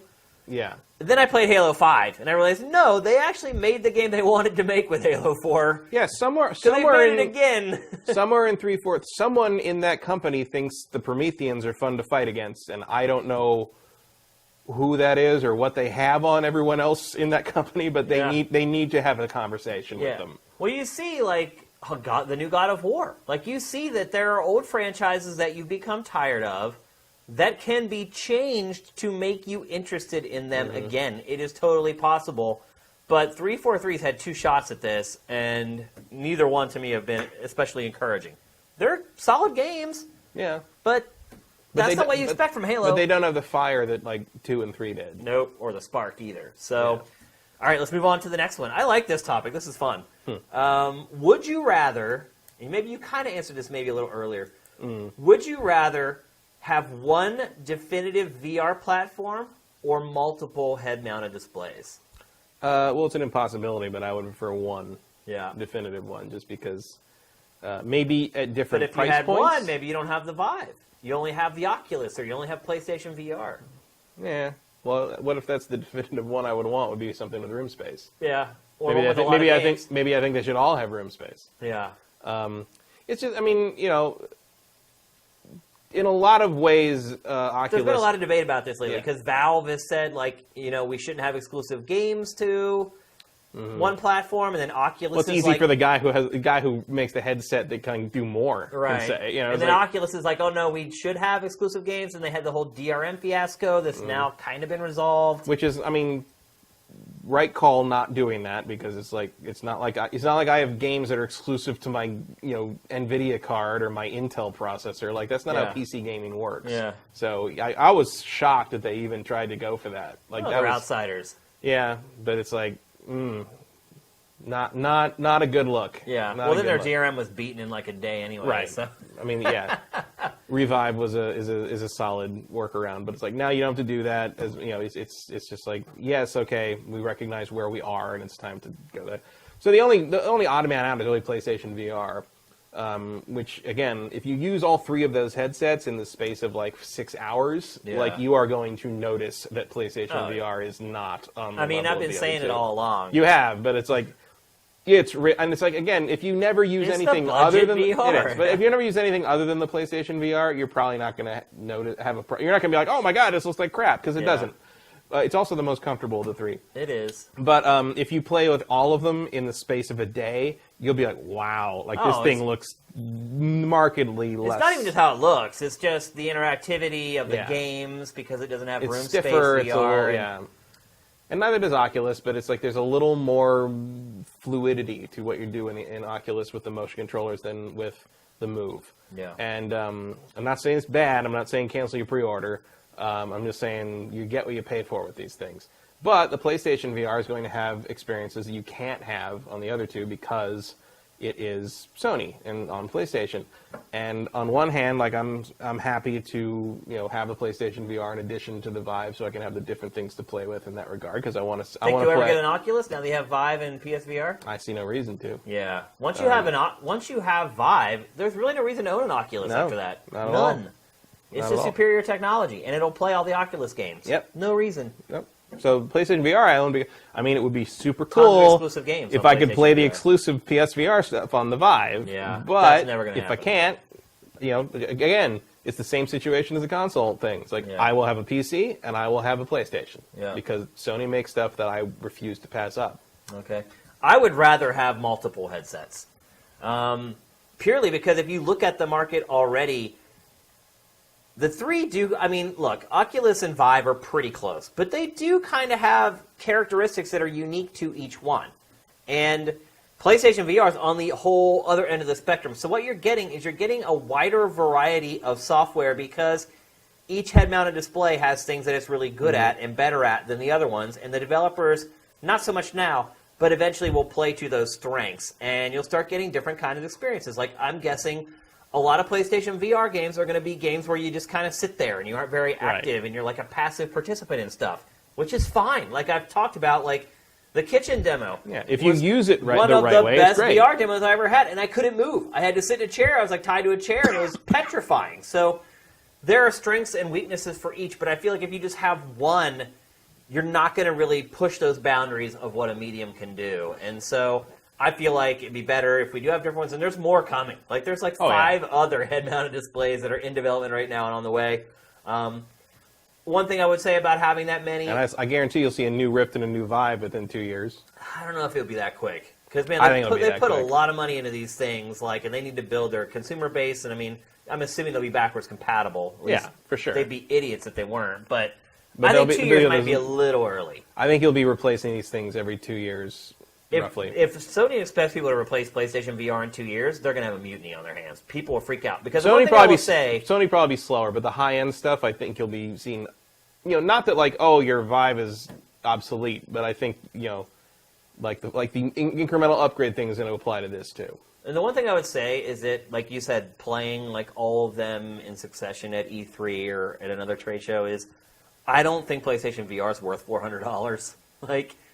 The technology that's in it compared to what you get on Oculus for an extra $200, like I feel like PlayStation VR is overpriced, and so I think if it's the only option you have for VR, go for it. Yeah, but if you have the money you can put into a PC that can do the Rift properly, I'd say do that instead. Unless PlayStation VR ends up with some stuff that's really compelling on the exclusive front, which is possible because it's Sony. Yeah, they have some crazy good people working in there. Yep. Starbreeze is working on a new HMD. Nintendo says it's starting to dip its toes into VR a little bit. Who knows if Nintendo will have a head-mounted display in the next 2 or 3 years for NX? Who knows? But I just think in general having the different styles, and look, then we're going to get Magic Leap and all these AR things that are coming on. So I just think the more variety, the better. I think there might be consumer confusion, and the market might get a little too crowded, and things might get a little cloudy for the average Joe. I think I guess I should say more like, as long as there's more of I don't know if I care about a single platform so much as a unified spread. Like, I hope that there will be a minimal amount of like, I bought this one headset, so I can't play this other thing. Gotcha. Like at the very, I don't care so much about only being one headset, but as much as like you only have to buy one to play all the games. If the competition among all the headsets is great, In terms of advancing what the design looks like, advancing the comfort factor, advancing like the bells and whistles, what have you, as things move along. A more affordable version that people can have on like a PC platform. I'm sure that'll come along, something more akin to the PlayStation VR. But like I want, I guess parity is what I'd say. I don't want someone to have to spend like $1,000 to play all the VR stuff they want to play, because they need like this headset to do this, and I need this headset to do that, and I need I hope they try to make it as accessible as possible for the people who are willing to throw what is not an insignificant chunk of change at Hell this. No. All right, let's move on to the last one. This is a fun one. Would you rather have Sony and Microsoft unite, or Sony and Nintendo? Ooh. I would rather see Sony and Nintendo. Interesting. How come? Well, because it was going to happen at one time. That's why we have a PlayStation. Yeah. Because they dicked Sony over. Yeah. And like I just think they're the game companies. I know Sony's a big hardware maker and a TV maker, Columbia Pictures, etc. But like those two companies get gaming better than the modern version of Microsoft, I would say, and I would be pretty interested to see what those two companies working together could come up with. Sony's a very forward-thinking company. Nintendo's a very it has to be fun first company. And I think if you put those if you can like synthesize those two mentalities together, you would get some pretty special stuff, I think. Okay. I'm going to choose Sony and Microsoft because I feel like their businesses are more closely aligned with each other.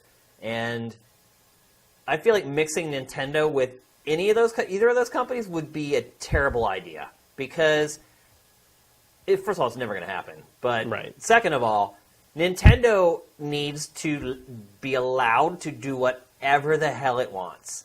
You could say, oh, well, Nintendo might be the domineering partner in that partnership with Sony or a partnership with Microsoft, but at the end of the day, no matter what, Nintendo will have to make sacrifices and concessions for whoever it partners with, and I think that that's a terrible idea. Say what you want about Nintendo's products. We're looking at the Wii U right now, the miserable failure that it is. But it actually does try to do new stuff other than just make another console with a better GPU and a better CPU in it. It actually tries to push the boundaries of how you interact with games a lot more than Microsoft and Sony. So Microsoft and Sony are running the same race, I guess is the best way to put it. And if you put them together, like they form into Voltron. You put together like Nintendo and one of those things, it's like Frankenstein. Like it just doesn't make any sense, and I just think it would be to the detriment of both sides. Like I don't think it would be good for Microsoft or Sony to partner with Nintendo, other than getting like Nintendo's Mario and Zelda games on their platform to sell more software. Creatively, I don't think it makes any sense. I think Nintendo is always going to be better off on its own, and I think both Microsoft and Sony would be better off without Nintendo. So I feel like the better connection there is Sony and Microsoft, and man, if they really were to join forces, imagine what they could do. That would be one terrible OS on a lot of overpriced hardware. I don't think it would be to the detriment of either one of them. Yeah, I think it's the other way around. I think Sony and Microsoft would be the Frankenstein, and Sony and Nintendo would be the Voltron. But think about this. So Sony's problem right now, and we'll actually talk about this a little bit later in the show, but Sony's problem right now is it's looking at Microsoft, and the last Pachter Factor was amazing. Like, I don't know if you guys have watched it or not, but some of the stuff that Pachter says in that show is really smart. Like, when he starts talking about everyone's freaking out. Oh, Mike, and I saw this on every podcast this week. Everybody's like, well, why is Microsoft doing the Play Anywhere thing? Like, they'll never sell any Xboxes. And they're totally missing the point. It doesn't matter. Microsoft doesn't want to sell Xboxes. Like, why would it want to sell something that it loses money on if it could make the same amount of money or more without having to fiddle with any of that crap? Like we said before, I was like, they just want you in their environment. Ecosystem. Yeah, that's ecosystem. And that's why I think Microsoft and Sony are great, because Sony has a problem with what Microsoft is doing, because Microsoft has the operating system for PC so that it has more flexibility in its strategy. Like Sony, for better or worse, is locked into consoles. Yeah, Sony's got to get you to buy a PlayStation. Yeah, it always is going to have to. It doesn't have, there's no other way for it to go other than like streaming, like it's doing with PlayStation Now. That's its alternative. But we all know how that's worked so far. It could get better ultimately. It might be worthwhile. But right now, it's not really worthwhile. And so Microsoft has the out. It has a way to spread its business and make its business more diverse. Sony is just locked into, I mean, what we're really discovering is this ancient, like, system of launch a console, launch games just for that console. And so I feel like as far as puzzle pieces are concerned, Microsoft and Sony fit together much better. It provides an outlet for Sony to get all its stuff onto PC, if that's what it wants to do, sell double the software that it has been.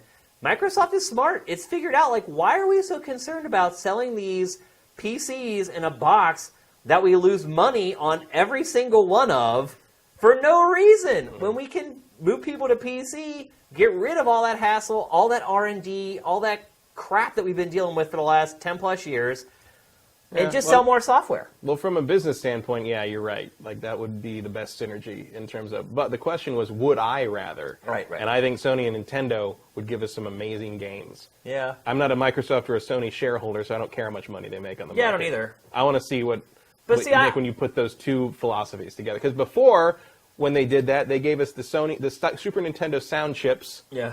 And they gave us the PlayStation 1. Yeah. And that worked out pretty well. Well, the PlayStation 1 was actually Sony all on its own. Yeah, but they were like, that was supposed to be the next Nintendo system. Right. But Nintendo didn't want to go to CDs. And Sony which makes you wonder why they were even talking to them. So, yeah. Well, I know why. Sony wanted to get into the games business, Right. and so it figured we'll partner up with the biggest games company at the time. Right. But then Nintendo's like, oh, we don't like this idea. This isn't going to work. Yeah. Oops. I mean, and then they did a very similar thing on a smaller scale with Skylanders years later. But Nintendo has a hard time looking forward. That's kind of my reasoning for Sony on that. Is like, I feel like Sony would, if you put Sony kind of in charge of the hardware and sort of the roadmap, and just let Nintendo make games, I think you would end up with some very compelling software for the first time in a while from that company, frankly. I'd agree, but I don't want to see Nintendo working on software with anyone or hardware with anyone. Well, I don't think you need to worry. Yeah. Oh, it's never going to happen. But it's a fun thing to discuss. Yeah. But and I like how both of us had different perspectives that both that totally make sense and could be believable and viable. So I really like this topic. We're moving on, but I really liked Would You Rather. I thought it might be corny at first, but I thought it actually generated some really good discussion. So we might do that one again when we have another slow week. Now let's talk about Furi. Furi! This game got a lot of buzz on Sifted. A lot of indie games, At the last minute, I'd never heard of this before, like a week and a half really? ago. Yeah, I didn't know about this one. Yeah, we had. They didn't promote the hell out of it with trailers. Like there was literally before it launched, probably 3 trailers total for the game. And a lot of indie games get lost in the shuffle on Sifted because we curate so much content every day that a lot of people don't even bother making it all the way to the end of their Sift, and a lot of times, most people's ends of their Sifts are just indie games, buried indie games. So this one somehow managed to rise above the other ones, like the debut trailer for it. Like people actually made it to the bottom of their Sift and found it and really liked it. Generated a lot of discussion, and so therefore it convinced us that the next time a piece of content for Furi came in, we rated it a little higher, and then it bounced up and everyone sifts a little bit until ultimately most of the people who came to the site were kind of turned on to this game and excited by it. So I haven't played this either. Again, I've been playing the Technomancer. Matt, what are your initial impressions of this game? Free for a PlayStation Plus subscribers. It's a good price. But there's lots of people who have Xboxes out there who aren't getting it for free, and they want to know. Is that on PC? I don't know. I don't know either. I played PlayStation. No, it is for PC. It is? It Okay. is, yeah. Played PlayStation 4. I got it for free from PlayStation Plus. I would describe it as Hyper Light Drifter meets Nier. Okay. In the sense that, like, you explain. The combat reminds me of. I mean, it's deeper than Hyper Light Drifter, but like the sort of emphasis on swordplay and dashing is very much similar to how Hyper Light Drifter worked. No, it's a boss rush game, right? It's boss pretty rush much game. Just one boss after another. Yeah. What's in between the bosses? Walking. That's it. And I was like, oh, I'll look for collectibles or whatever. No, like you walk like a slow bastard, like between to the point that if you push the direction you're supposed to go or press like the X button, your character will just walk to the next boss. Like you Oh, don't on have to his touch. own? You don't have to touch anything. Like he just walks So slowly. it's basically just like sightseeing. And it takes a long time because, Oh, really? Well, because here's the thing: the character designer, I think it is the guy who did Afro Samurai, which you would know in 5 seconds because everybody has that kind of style to them. That's sort of like exaggerated anime, like the crazy hair and the flowing robes and the and here's the thing: the main guy is a silent swordsman. And then the guy who like pops up and talks all the time is like this crazy weird dude who teleports from place to place in like a bear suit or something. And he's just like the guy who would, narrate everything in Samurai. I mean, it is Afro Samurai. The narrative delivery system is exactly the same. Which, and so like Afro Samurai is about the only good part of Afro Samurai. So. Right. So you press the button and he slowly walks to the next area, and the guy in the outfit, or I think is a bear. I don't know. I wasn't really paying attention. He pops from place to place and like kind of fills you, tells you stuff because you're a prisoner in this like weird prison, like monstrous like space prison or something. Yeah. And the weird guy lets you out and you kill your jailer in the first boss fight.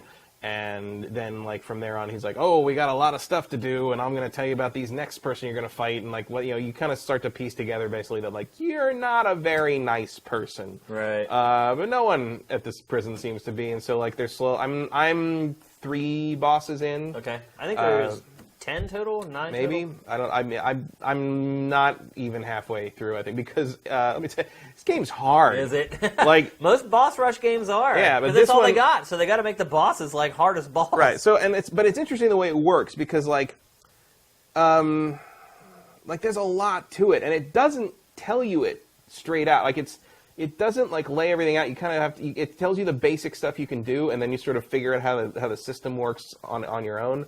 So, like, you can see here, like, this is the second boss we're looking at right here.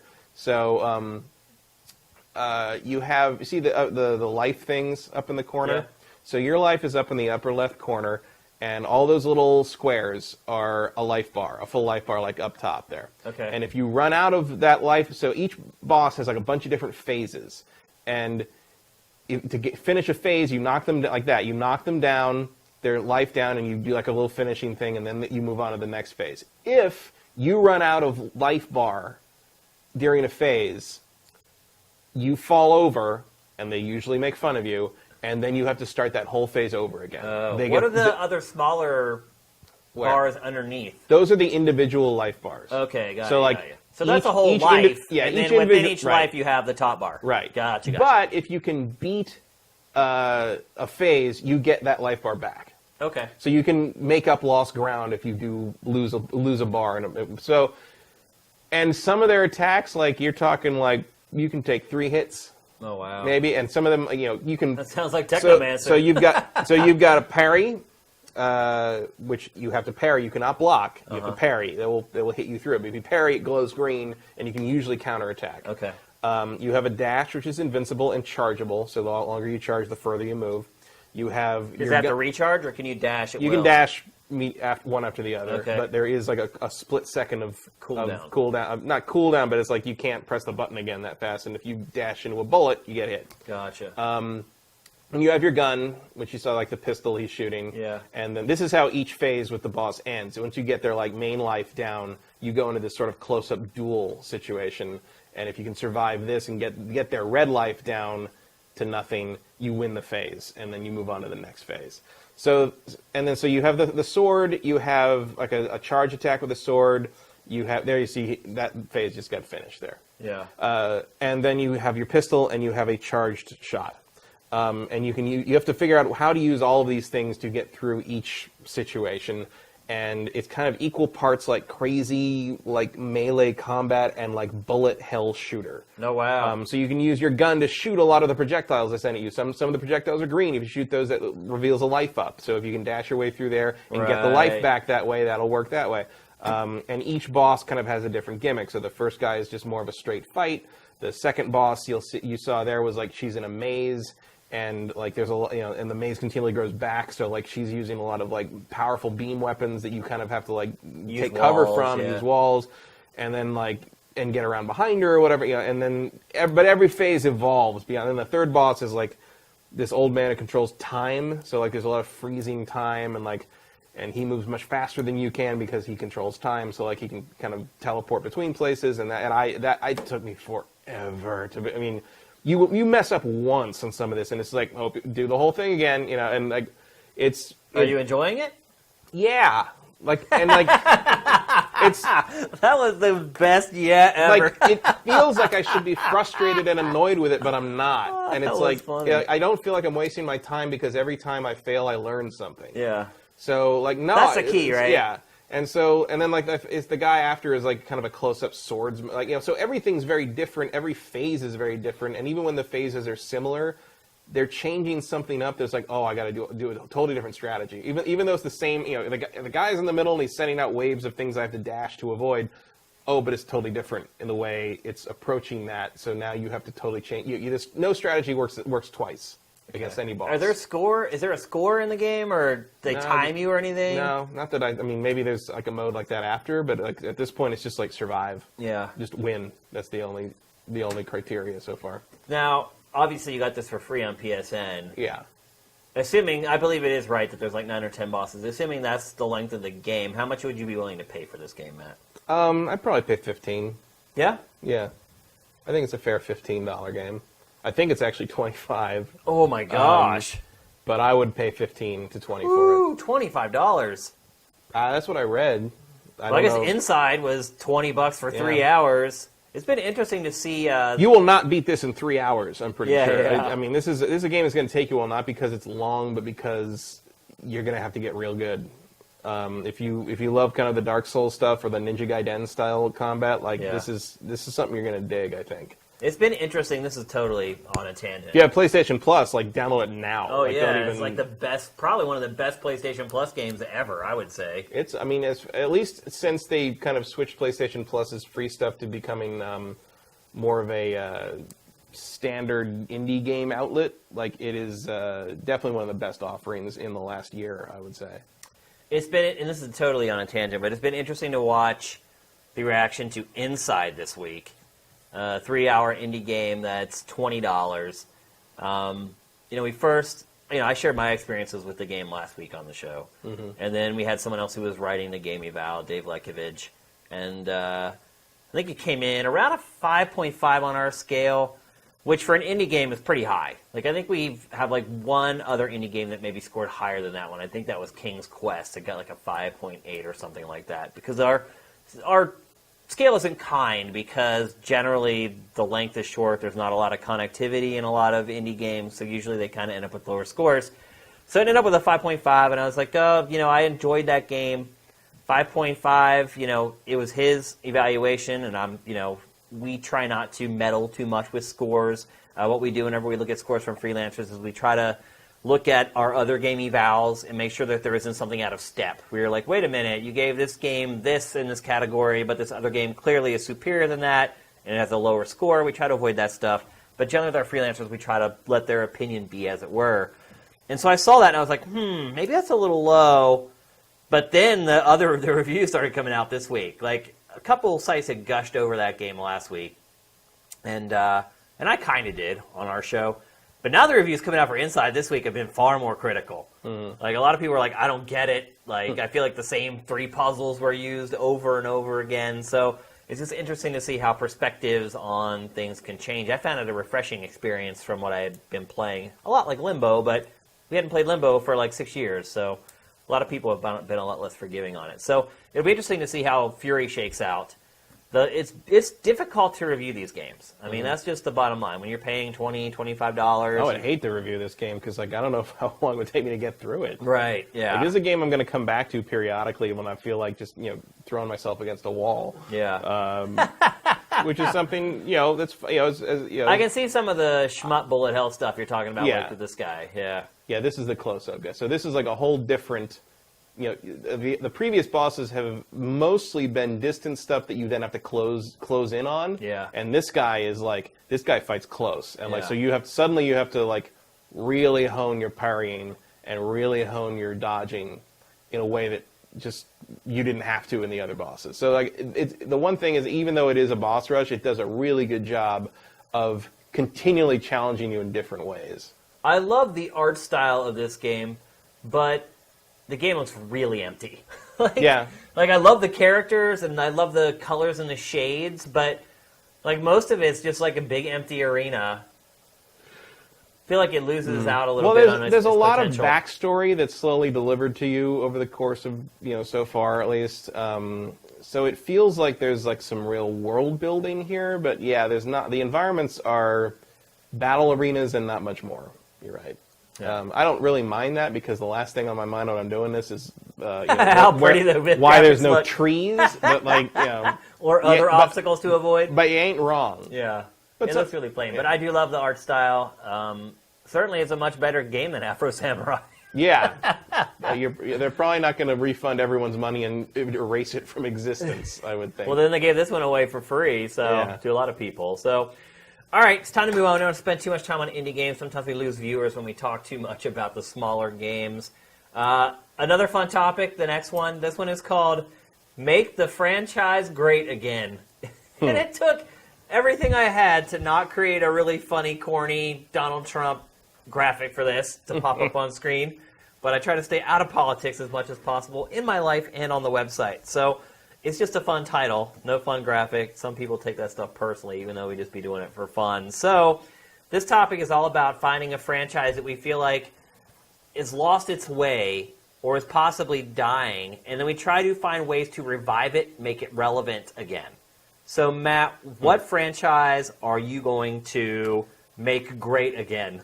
Well, the argument can be made as to whether it was ever great, or that it's not great anymore, because I think you either love it or you hate it. But my pick would be Dynasty Warriors. I think that's a good pick. Because this, although I'm in the camp of it was never great. Yeah, I don't think you're wrong necessarily.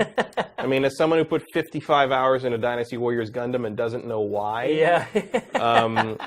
Sometimes you just need a mindless game, I guess. Yeah, but that's a good way to describe these games. They're mindless. But they're a good my way to thing just is burn like time. These games have really not evolved as time has gone on. Yeah, I played the third one. I actually played the first three in full. And then I got to the fourth one. I didn't have to play it for review. As in like 2, 3, 4, or 1, 2, 3? Like the first three games I played. Because the first game was a fighting game. Right. No, I played which was not part of this series, so their number is like one behind all this. I wasn't counting that. I'm playing the first three Muso games, so to speak. So you've basically played them all.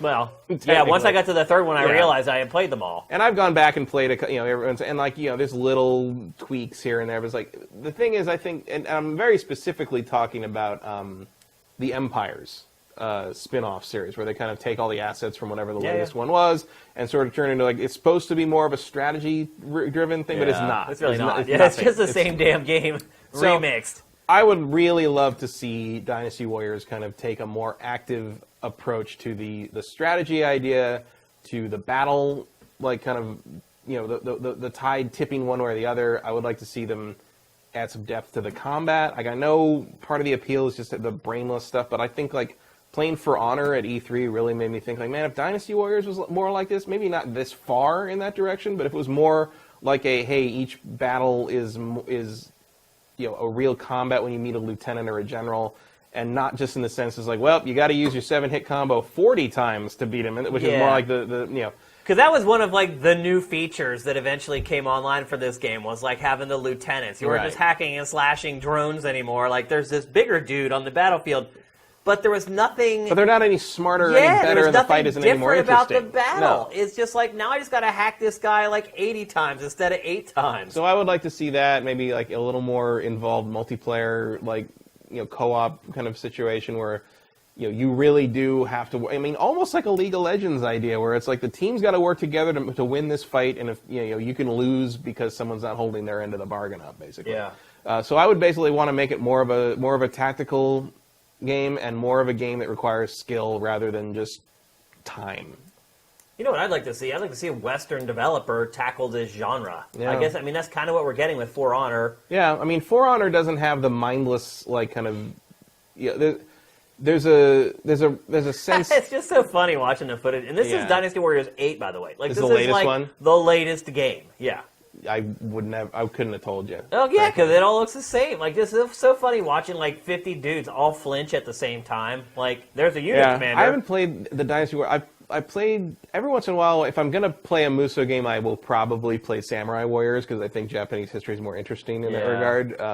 So you actually pay attention to what people are saying in these games? Yeah, like I know do not. more about that.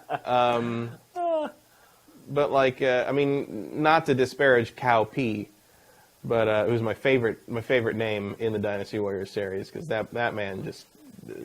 You've overcome some hardships if you grew up with that name. Yeah. I know that it doesn't mean the same thing in Chinese, but I still find it funny because I'm a child. But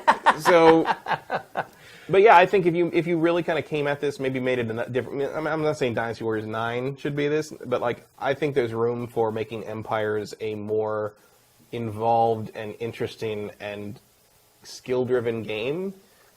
Which I think would bring people like me certainly back into the fold, not to the main series, but it would give me a reason to engage with the Musou stuff again, which I don't see happening in the near future. Do you think that maybe they should just make these games more like an RPG, like Dragon Quest Heroes?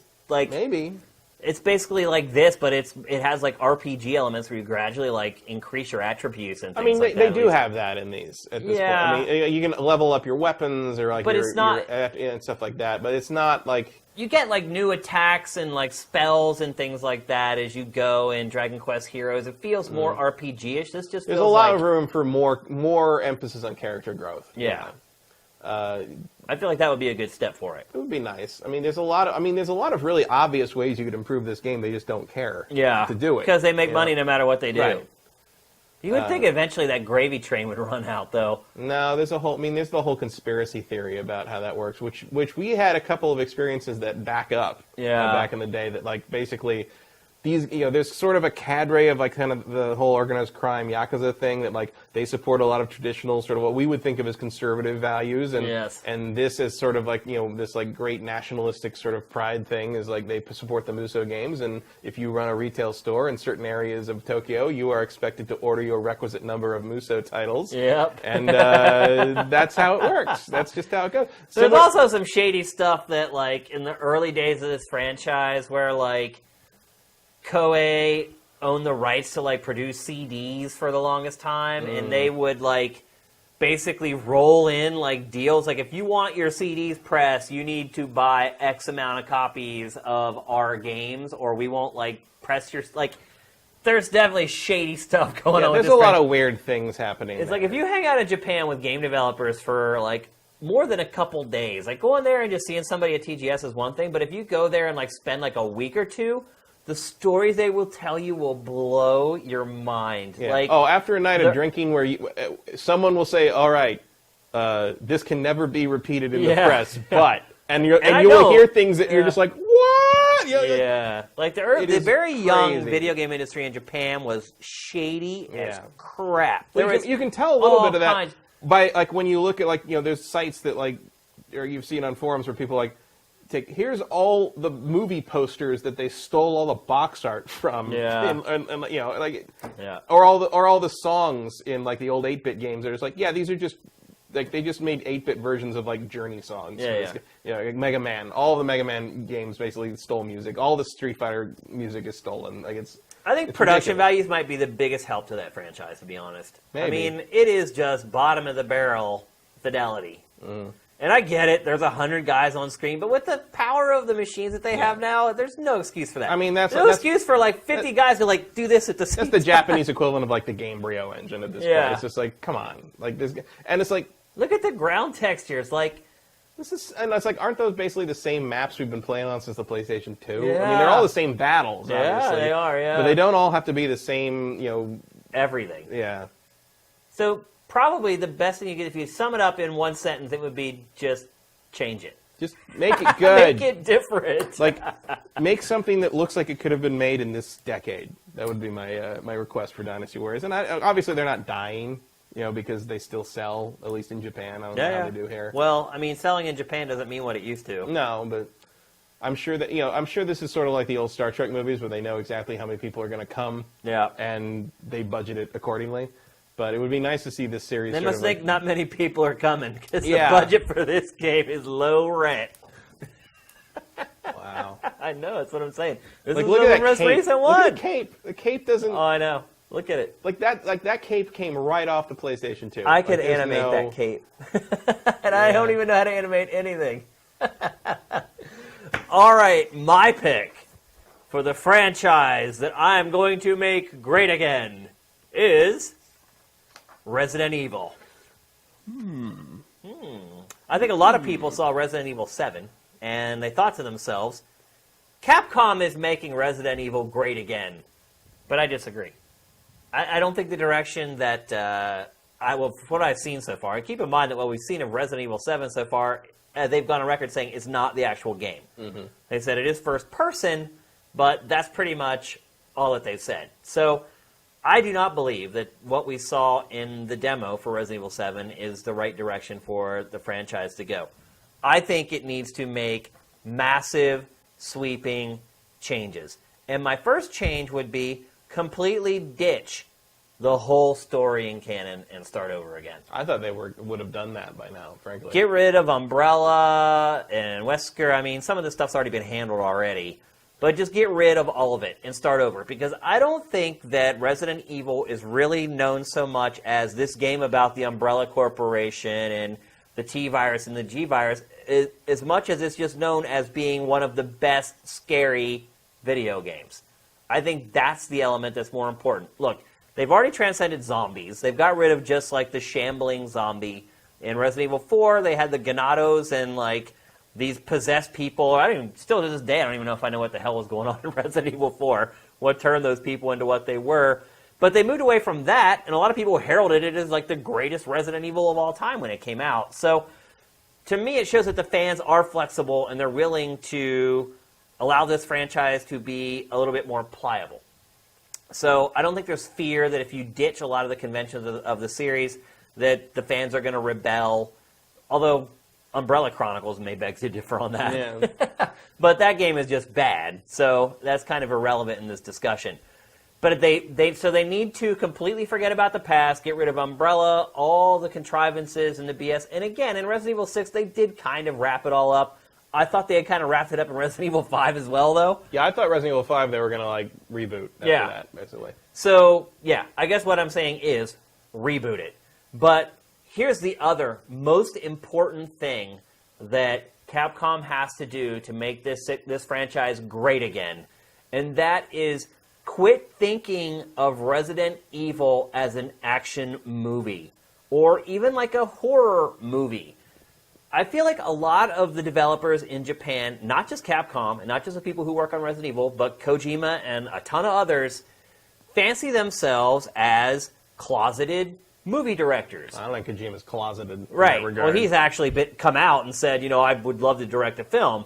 But I feel like a lot of Japanese developers are too concerned about making something that they feel is as flashy as a movie instead of worrying about making a great game. So get rid of all like the mega fortresses and the corporate complexes, all that crap. They need to make the game organic, like of the earth, like out in the woods, in old dingy cabins. And again, that's where I felt like Resident Evil 4 was at its best, was when you were in these shanty towns and villages. There was a little bit of that in Resident Evil 5, and the parts of the game that were set in Africa felt a little bit that way. And ironically, those were the best parts of Resident Evil 5 as well. I feel like it needs to be a bit of a more organic game, less concerned with pop culture, less concerned with Western culture, to be honest with you. I feel like it needs to have an angle where it's about the occult and about Satanism and spirits and demons, and get rid of the whole chemistry, biological crap. Like, you're going to run into trouble with the fact that it's called Biohazard in Japan, then. It's not called... Well, actually, now it is. The subtitle for it here is Biohazard for Resident Evil 7. It's like Resident Evil 7 Biohazard. But, yeah, so ditch it. Like, get rid of it. Stop calling it Biohazard. Like, I just think all of that stuff just makes the game come off as campy and corny. They have people by the cojones. Like, it's Resident Evil. They could make god-awful Resident Evil games for the next 10 years, and I guarantee in year 11, when they show a new Resident Evil game, people will care and they will watch it. Like, there are great horror directors in Japan. Partner with Miike. Imagine Miike directing a Resident Evil game, or at least writing the script or creating the concept for a Resident Evil game, instead of letting, like, people who have typically made video games and action video games try to come up with something that's actually compelling and scary and unnerving and unsettling. Like, they've gone the wrong way. And a lot of people know this. Well, I never found the biotechnology stuff interesting. Like, even No, it's just all the way back to dumb. 1 and 2, I was just like, I don't care about the these. T virus. I don't give a shit Yeah. whether it's the G, T, or V virus. I don't care. Like, it's all just a virus that turns somebody into a freaking zombie. The game like, there's pre-Resident no mystery to it. Pre-Resident Evil 4, the game that I thought was the most interesting narrative-wise was Code Veronica. Yeah. Because it had the weird siblings The twins, and all, all that shit was It was totally mysterious. strange. Yeah. Yeah. And it wasn't like another like corporate espionage That's plot. exactly why it was great, because it was weird and strange, and you didn't know why were these two twins so freaking weird. And like at the end, like, you're right. Like, Code Veronica probably has like the second best story of any Resident Evil. The game itself doesn't hold up all that much these No, days. not at all. Like, you go back and play it, and I'm like, man. I even had a couple of friends that are like crazy super horror game nuts, and the Code Veronica came out on 360, and they played it for like 20 minutes, and they're like, "Yeah, this isn't gonna happen. Like, we're Yeah. not gonna do this." And I would never. If you told me they were gonna give up on that game after like half an hour trying to play it, I would have thought they would have because they played some old stuff that I thought was unplayable, and they still powered through it. But even they had to back away from Code Veronica. Yeah. But I still fondly remember Code Veronica's storytelling because it was so different from the rest of the series. I mean, I still fondly remember the graphics. Like, the graphics were freaking mind-blowing at the time. Yeah. I was like, it's like photorealistic. You're like, oh my god, I'm so glad I bought a Dreamcast. Yeah, but it was photorealistic before I knew what photorealistic looked like. And it had that great the intro movie with Yeah. was that Jill? Yeah, it Yeah. was. But, yeah, I mean, that game was kind of headed in the right direction. Right. And they did a complete about-face and just made it about all this crap. It was like, after a while, they started making Resident Evil games like they were trying to make a Resident Evil movie. Like, all those movies, like Retribution and all that stuff, they're all a product of the splintered direction that series headed off on. And, like, just imagine if they announced tomorrow Takashi Miike is like writing the scenario. Dude, first of all, a lot of people would be Googling Takashi Miike, and the people who know who he is would be like, oh my god, that is a genius idea. Like, Hasn't he already done stuff for horror games though? Not that I'm aware didn't of. turn out too well. For some reason, I have some kind of thing in the back of my mind. It's like, chat to the rescue. Some people in chat may not even know who Miike is, to be honest. No, they're talking about him. They know him. Oh, they're talking about Audition. Yeah, it's like, that's his most popular film.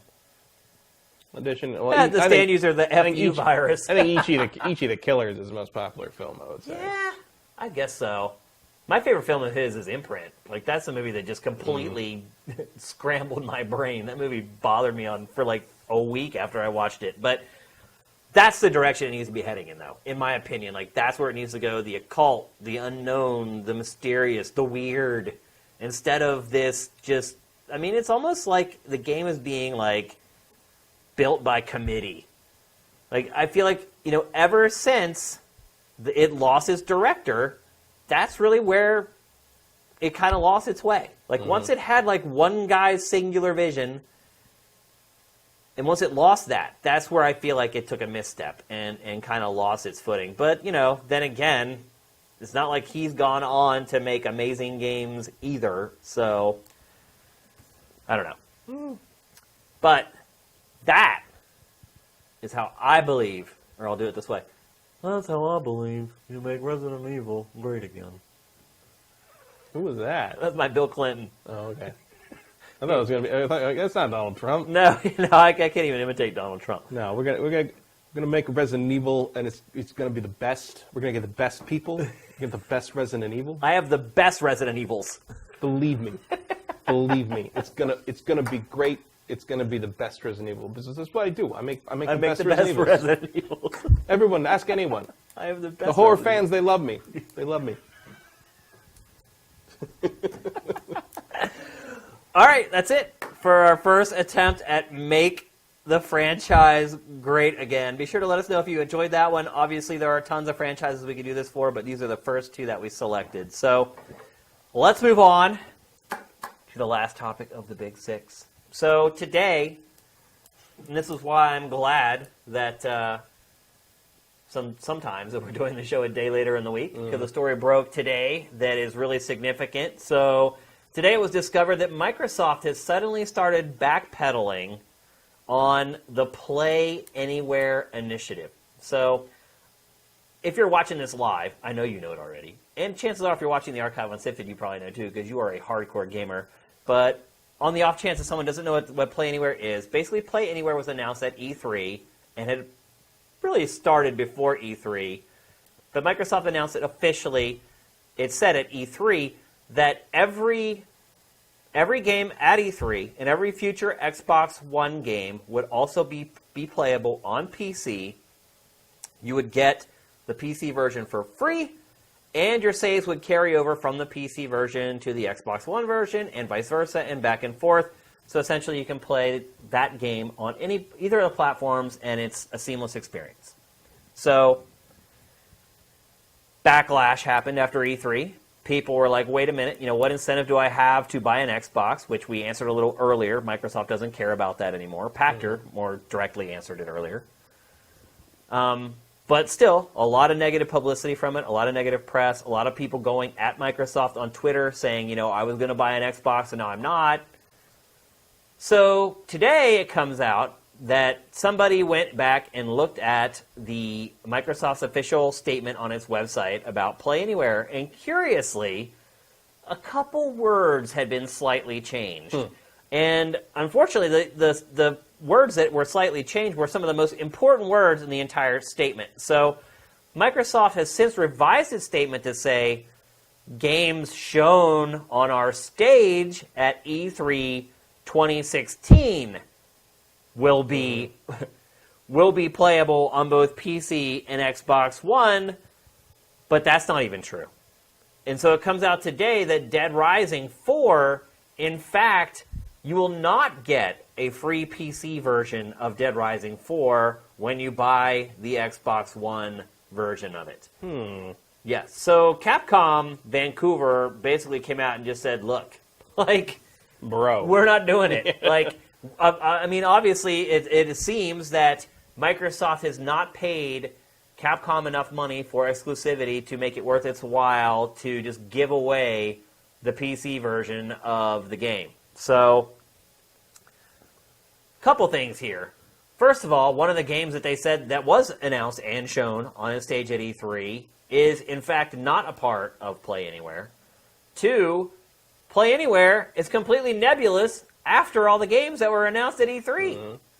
There's no guarantee now that after those 5 or 6 games, Sea of Thieves was another one that they had talked about. Well, I bet I can guess the first game that's not going to be Play Anywhere from Microsoft. What do you think it'll be? I think that'll be Halo 6. Why? Because I think they'll keep it on Xbox. Really? Yeah. Do you think that's ultimately why? I would not be surprised. They've hedged their bets on this? I would not all be because surprised. of Halo 6? Because actually, I think that was one game that somebody mentioned to them. They were like, so Halo 6. And I think that might have been the first time Microsoft gave pause and was like, well, I mean, that's a long way from now. Which it is, that's true. But, we're probably going to see it next year at E3. Yeah. And, in a trailer, probably. Yeah. The idea that they would...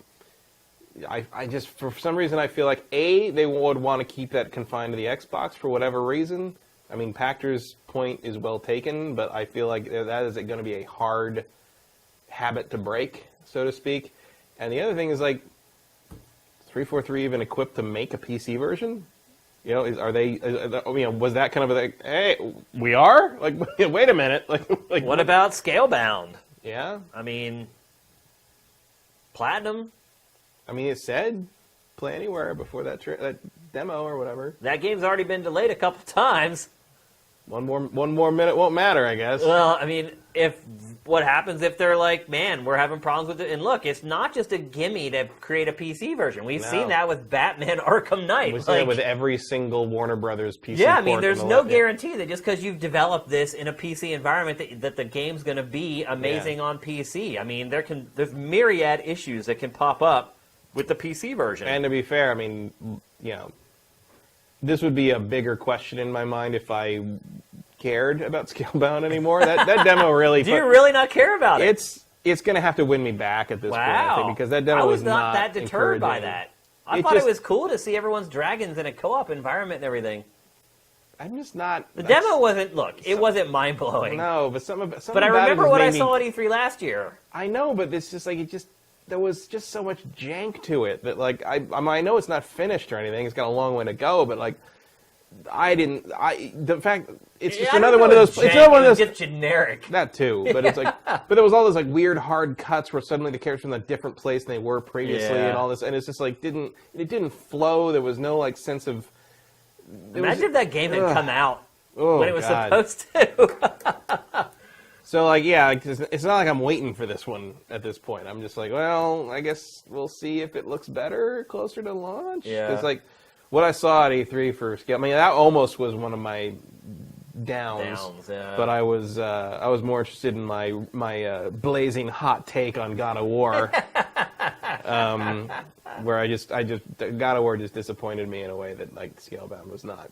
You know, Scalebound was not a make or break game for me. God of War was more important. Right. Yeah, I don't know. I would guess that part of this is because somewhere in there they're just like, oh, maybe we don't want to take Halo off Xbox. It's a big bet. It's a huge bet. Not even just Halo, just in general to announce that. Like, yeah. It's insane. And it would be nice if they really had the confidence and the plan in place to do that, because like Pactor said, you know, it's not an invalid strategy because they have the OS and the leverage and the flexibility to do that, and they needed to do something because they were getting their ass kicked. Yeah. So like I think that's a good pivot to make. But if they're not going to really lean into it, like I don't know, like you can't half-ass that. Well, see, my question is like, if you're doing this, why even announce Scorpio? Right. If you're really committed to this. And this is your future strategy. Why would you announce Scorpio like 5 minutes later? I don't know. I part of that, I still believe, had something to do with the fact that they knew Sony wasn't going to talk about the Neo. Yeah. Like if it was kind of their chance, they saw it as their chance to sort of one-up Sony by talking about the next hardware, which was extra funny because But who buys like Scorpio or whatever the next hardware is if there's no exclusive games for it? I don't know. Who buys an S if Scorpio's a year out? I don't know. I really don't know. And the deals on the OG Xbox One right now are so sick. It's like, like you get like the original Kinect bundle with like 3 controllers and 4 games for like $200. It's like and a dog. Yeah. It's just like it'll bring you beer from the fridge. Robo Dog with a big Robo Dog bark egg around its neck. Yeah. But I'm completely dumbfounded by what Microsoft is doing right now. Like. I thought Pactor had made it all clear. I was like, oh, I get it. I totally understand what they're doing. Like, I assumed it was like, an ecosystem thing, but like the way he phrased it made it make a lot more sense to me. Yeah, oh yeah. I mean, he's right. He's like, why does anyone produce hardware if they don't have to? You lose money on it. Like, it's like you said earlier, it's a paradigm shift. It's coming. Eventually, things are probably all going to melt together 20 years from now. Who knows? We don't have consoles in 20 years. Pactor was right about that, too, by the way. Got all kinds of flack about that when he was I think it was DICE or something, and he did a keynote and said consoles are going away in like a generation after this one, and everyone, Pactor, everything Pactor says, just believe the opposite. Well, he's right a lot of the time, people. I never quite understood the skepticism of that because, like, you could already see that warming up back then. It's fanboys. I mean, that's the truth of the matter. Most people, nobody wants their favorite team to, get go absorbed. Away. Yeah, I mean, I get it. I would hate to see any of my favorite Pittsburgh teams just go away. But fact of the matter is, that's probably what's going to happen. Yeah. Like, what if, it's like if the Penguins are just going to start playing football. Yeah. Like nobody wants to make hockey anymore, so everyone's just going to do football. Yeah, and Sidney Crosby, the new quarterback of the Steelers. They'll wear the same uniform, but they're going to play football. Yeah. Like, that's basically what's happening here. Yeah, and slowly, but it's happening. And it's like, what? You still get to watch and play a sport, right? Yeah, it's like, exactly. but there's like this investment in that specific way of doing things and that specific approach to the medium that is going to get lost. Yeah, I feel like Microsoft is kind of lost right now. I feel like it's adrift. It doesn't seem to have a clear strategy, and it seemed like when it came up with one, then it contradicted it like 20 minutes later. Like, I just don't understand what its business objectives are. Well, especially because, like, if this wasn't in place with Capcom, and if in fact it wasn't even in place fully internally to the point that they would change their wording on their statement, that was like the big thrust of that press conference. What people, other than what we're seeing right now, Xbox One S, Right. it was the other thing that was the people big remembered takeaway. Yeah. about their press conference. Yeah. They threw that thing in front of every single piece of video they showed. That logo, the Play Anywhere, every single On game Xbox they talked and about. Windows 10, the whole thing. When they finished a demo for every game, they'd be like, reiterate it it, yeah. playable everywhere on Yeah. Xbox One and Windows 10. And it's just really weird that they wouldn't really have, internally have all their stories straight on that if they were going to approach it that way. I don't know. I mean, I know they're a big company, but it feels like that's something you'd like run up the flagpole before you decided to make the multi-million-dollar show about it. And I wonder too if it did make it up the flagpole, but only up one of the flagpoles. And after E3, and they saw some of the backlash and some of the response on social media, if one of those other flagpoles didn't come over and be like, "Yo, slow your roll. What are you doing? What are they doing?" I don't get it. There's no incentive to buy an Xbox One S because of the Scorpio. And there's no incentive to buy the Scorpio because of Play Anywhere. Unless you don't want to spend the money for a gaming PC. Yeah. I mean, you'll still be spending less money for that. How much will the RX 480 be next year? 140? Well, there's more to a gaming PC than an RS 480, but you'll see the CPU and the RAM is not cheap depending on what time of year. But how much RAM is in Scorpio? I don't know. 4 megs probably. I hope it's more than 4 megs. Or megabytes, sorry, but 4 megabytes. 4 gigabytes is minimum. No, gigabytes. Sorry. But yeah, I did have a gaming PC back in the mid '90s that had 4 megs of RAM, and I thought that thing was never going to be obsolete. Yeah. This thing has 400 megabytes of hard drive space. People, you're never going to need more than that. You'll never need another hard drive. Yeah. But I mean, honestly, I think there's 4 gigs of RAM in Xbox One, and it's not even Sounds right, I don't think it's even good RAM. No, it's slower. Yeah. That's the main thing that holds it back is they wanted all the RAM they could get to. In fact, I don't remember if it has more than the PlayStation 4 or not, but I know it's slower because they needed more RAM to run all the OS, TV box stuff, and they wanted to make sure they could run all that stuff because it got a huge footprint. So yeah, I mean, let's be honest. Most everyone has an old CD case lying around, or an old PC case lying around. They're not going to have to buy a case. They got the fans. You get that mid-range card next year that can do 4K, some of them, for $125, $150. You get 4 gigs of RAM for... Well, you're gonna need more than 4 gigs. You're gonna. I would never. I'm saying to replicate Scorpio. Yeah, but Scorpio's gonna outperform an equivalent thing like that with that amount of RAM. I mean, I think you need at least 8 gigs of RAM. Yeah. For a gaming PC at this point, I wouldn't go lower than 8 at all, But and I wouldn't go lower than 16. Personally. I wouldn't either. I mean, I have 16 in my rig, but here's the thing, though. It's you can do a lot more with a PC than you can with a video game console. So if you do spend an extra $100, $150, a lot of people can rationalize that because they'll use their PC to do a million things. Depending on the cost of the Scorpio, I think it's going to be more than a couple $100 under to build an equivalent kind of thing. And that's the other thing is if you're building an equivalent PC, why would you build an equivalent PC? It makes it a little more powerful. You're going to get a little more there, and then you still need the whole setup with a monitor that's good enough to warrant that, or maybe you hook it up to a TV. That's fine too. But do you have a 4K TV? I don't know. I think there's still a large-ish market for a console that can do PC stuff for a console price. Let's see in the chat. They're saying the RX 480 has 8 gigs of RAM. Mm-hmm. On the cards. On the card, yeah. VRAM that's different, but RAM for the system, I wouldn't go under 16 at this point. I mean, we just built a moderate powered gaming PC for my girlfriend so she could play Overwatch on something that doesn't... She was trying to play Overwatch on her old PC, and she was getting booted from matchmaking because it took so long to load. Because that's how slow the processor was. It was just like by the time it loaded everything in, it's you've been booted for inactivity. I'm like, that's a long load time.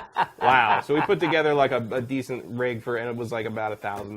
$1,000? That's a lot to spend on a rig. Not really. I mean, it wasn't even an i7. I mean, it was a second or third down the rung of the top of the line mid-range. I don't know. I built my PC with a GTX 980, 16 gigs of RAM, i7 processor, multi-card in an optical drive, a Blu-ray burner for like $1,100, like a year and a half ago. Mm-hmm.